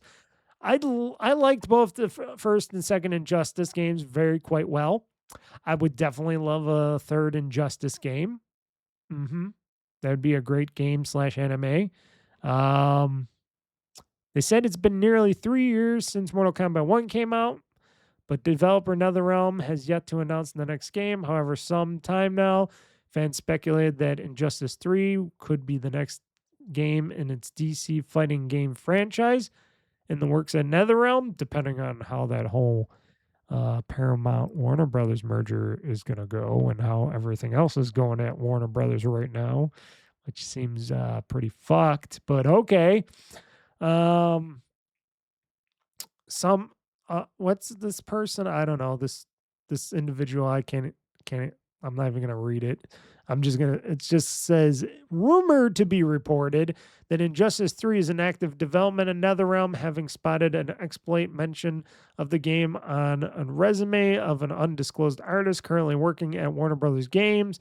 Evidence of the existence of Injustice 3 shouldn't come as much surprise, given voice actors for Injustice characters Superman and Aquaman have teased their involvement in a sequel. Like I said, I would love it if they made the Injustice 3. I would definitely buy and play that. I think the Injustice games are pretty cool. I think they're really cool. And yeah, hopefully I can get it for on my Xbox Helix or play it on my PC or my ROG LAX, because that'd be awesome. What else? I played both Injustice games like many times. They're very fun. They're very, very fun. I love fighting with those games. They play very well on my all my devices. So yeah, I would love an Injustice 3. Or I'd love something new from them. I don't know. They are a fighting game development company over there in NetherRealms. They could create something even totally new and different, but who knows? Final news, folks. Final game news story here. And this one I hate to, this one kind of more of a bummer for your Switch 2 people out there, for the Switch 2 fans, Switch 2 Final Fantasy fans out there, I should say, in Bummersville. Apparently, Final Fantasy VII Rebirth on Nintendo Switch 2 goes minimalist by removing most of the interior decor and backroom props. And then they say, what do you want more, food or frames? So they're showing some side by side pictures here of the PlayStation 5 and Xbox and Switch 2 versions of the game. And in the console versions, you can see a ton of details of the tables and everything else in it with the hair of the characters and stuff, their swords. They see tons of stuff on the table like flowers, apples, pots and pans, stuff like that. And then in the Switch 2 version, everything looks like it's been dulled down, greased down, sleeved down. There's not much detail in what's his name? I'm almost called him Sora. And Cloud, and Cloud's hair and stuff doesn't look good. It just looks like it was a PS2 Cloud, pretty much, that they ripped the PS2 Cloud out. His sword looks plainer, his clothes, his body. The table has nothing on it. They took everything off the table. There's not one item on the table. It's a blank table. The table looks cheaper, faker. Then we're looking at other pictures where we're looking at the sidewalks and cobblestones look flatter and stuff. A lot of the characters look flatter. They're definitely showing the sword, his sword in different versions, and it looks better, of course, in the console versions compared to the Switch 2. And apparently some people are reacting and not too happy about it. So they've been saying that they've not liked that version as much. And a lot of people that were commenting on this were going, "Ooh, apparently the the PS2, the Nintendo Switch 2 can't handle as much as we thought it could handle." And let's see here. However, criticisms and humor aside, many commenters also praised the ingenuity of these cuts for allowing the game to run on a handheld. I bet they thought about where to cut things so that it doesn't feel odd. If you didn't know about the PS5 version, it wouldn't be an issue, noted an ex-user in Japanese. People also reflected on the previous times when Nintendo Switch hardware surprised gamers by running performance-heavy titles such as the Switch 1 version of The Witcher 3. And yes, and people are also saying, yes, some of these people are saying, yes, this is still remarkable and marvelous of what they could do between a handheld platform like that and a Xbox and PS5 version of the game. But here's the thing, folks. I can play this version on my Xbox ROG Ally X and still get all the tables and the apples and everything and the good hair and everything like that. So it tells you something. It tells you what Nintendo is thinking and what, PCs can do, between PCs and that hardware. And it's like, okay, I'll be happier with my version. I would never get the Switch 2 version. And a lot of commenters in these things were talking about, 30 frames per second and huge visual downgrade. No thanks. Why was I like that the Switch 2, I like the Switch 2, but it's simply not powerful enough to be my place of choice for playing demanding games like this. And a lot of other people have commented the same, saying, "Hey, this is not gonna be that kind of a game that you're gonna want to have all this stuff in." And then others were talking about how big is this cartridge gotta be to fit in all this extra content, because the game is a lot bigger and it takes a lot more gigabytes to install on a PC or a game console, mostly a PC like mine, because I'd be installing everything. But yeah, it's kind of fun, interesting in how the Final Fantasy VII Rebirth, can run on a Switch 2 via, a console and stuff like that. But like I said, if my Xbox ROG Ally X can run this, it ran the first game beautifully fine, but then I started playing it just on my PC, but it can run that game beautifully fine. It's kind of hard to imagine why the Switch 2 couldn't, a much more powerful system couldn't handle something like this game. But I don't know. like I said, it's probably just because of how it's programmed and it's not Windows and it's not doing maybe you would because then it doesn't it use the NVIDIA tech as well? So wouldn't it use the DLSS stuff and all that? Still some questions in my mind on why maybe should be running looking better. I don't know. It's just me. It's the thing that we all as gamers have a little gamer biased and a little we want this, we think this can do this and that and that. But I gotta face facts. Sometimes not all platforms and hardware can do everything. But yeah, that'll determine on how many people buy that game on Switch too, and we'll see the numbers. We'll see the numbers on this. Like I said, Final Fantasy VII Rebirth is coming soon in June. I think June 3rd or something like that, if I'm not mistaken. And like I said, I already have it pre-ordered for free, thanks to my rewards points and my $50 gift card. So that I got from my rewards points. So. Like I said, if I can do it, folks, any of you can do it. And trust me, it doesn't cost you a thing. Just some time. You got time. Like I said, if you're on the toilet, you got time. So, I'm just saying that. I'm just noticing this now. I think my camera's a little off. Hold on. Oh, wrong way. Hold on. I don't know how my camera got moved. I think my camera got moved, so I moved it back. I just noticed it now. I'm like, wait, why am I like off to the side a bit? I must have hit or bumped the camera or something earlier. But hey, better late than never, right? But yeah. I can't wait to play that game. That's gonna be my definite summer streaming game. I don't know if I'm gonna start playing it on my handheld and just play it by myself portably and then stream it. I don't know. Maybe I'm going to do this. Maybe I'm not going to stream everything on. I don't know. Maybe I will. I don't know. There's tons of other games to stream, but I got into and I just kept playing Final Fantasy VII Remake and played the whole thing. Now, no, and I didn't do all the side quests and stuff like that, but I had a great time playing Final Fantasy VII Remake and Rebirth, the second part of this.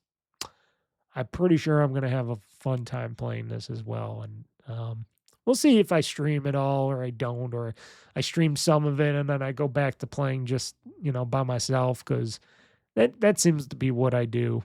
That's what I'm doing with, like I said, with Assassin's Creed Shadows. Maybe I'll even do that when I get Black Flag, because if I'm now going to decide to maybe get Assassin's Creed Black Flag Resynced, possibly. We'll see. We'll see, folks. But you know what we're going to see now? I'm going to see my inside of my eyelids because I got to go to sleep. I'm tired. This has been a long podcast again. But thank you for putting up with me. I hope you enjoyed. Like always, if you got any comments or questions, feel free to, let me know in any way, many of these ways. You can go OldFreakyGamer.com and look up everything. You can look on the side of the screen here. You can tweet me. You can message me on Blue Sky. You can comment under the comments section of this video on YouTube. And you can email me at oldfreakygamer@gmail.com. So many ways to contact me and let me know what you think and how much of a poo-poo head I am or whatnot. Or anything about any of the games upcoming, future, past, present, whatever I talked about here. Are you excited about Final Fantasy VII Rebirth coming to Xbox for PC and stuff like that? Because I know I am. Or Assassin's Creed Black Flag Resynced. Are you interested in that? Did I even mention? See, it's been such a long show. Did I even mention that I wanted to get Assassin's Creed Black Flag Resynced, the collector's edition with the actual statue? And it's all sold out everywhere, and I can't get in unless if I decided to buy it on eBay from one of those scalpers, which I'll never do because I will not support those motherfuckers. And I don't think they're going to come out with any more of these collector's editions because I think it's just a run one and done because it's so hard to produce stuff like this. But I'm so upset because I'm like, oh, if I would have known about this collector's edition, of Assassin's Creed Black Flag Resynced earlier, I would have totally bought myself a collector's edition of this and had that cool statue, because I think it's a cool statue and I never had a Assassin's Creed statue yet, and this would have been a good one. So I'm kind of bummed about that. That I didn't get into that, but at least I'll get into the game, you know. And I hope more games come out with collector's editions that I can actually get a hold of. But yeah, that's it. That's it, folks. So thank you for joining me. What else? We got stuff going on. Like I said, it's going to be a hit or miss depending on what's going on each and every week. As of right now, of recording this early, I do not have a set schedule for this week, and depending on how the weeks go, because like I said, I got yard work to do. I got outside yard stuff to do. I got replanting trees. I got to move drainage. Eventually, I'm going to do concrete work and set up my awning for my summertime, especially my vacation that's going to come up in the beginning of the summer. Then we got the summer game fest. Well, we got summer game fest / we got the Xbox game showcase and stuff going on in the summer. So yeah, a lot of stuff going on, especially also the biggest thing going on in the beginning of the summer of June, my birthday, 14th, Flag Day. Me, the big 40, baby. Big 40. I know. Big 40. Big 40. I'm very excited about that. Hitting the big 40. I know. It's weird, but I am. Otherwise, we'll see. We'll see. Games, podcasts, so much more. Go to OldFreakyGamer, OldFreakyGamer.com. Go to YouTube /OldFreakyGamer-2023, or just type in OldFreakyGamer in the YouTube search thing and subscribe, please. And as I say one more time, thank you for joining me. And until next time, everybody, game on, game hard, world conquest. I'm pushing this gaming button, and the show is now game over. So everybody, see you.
Game over.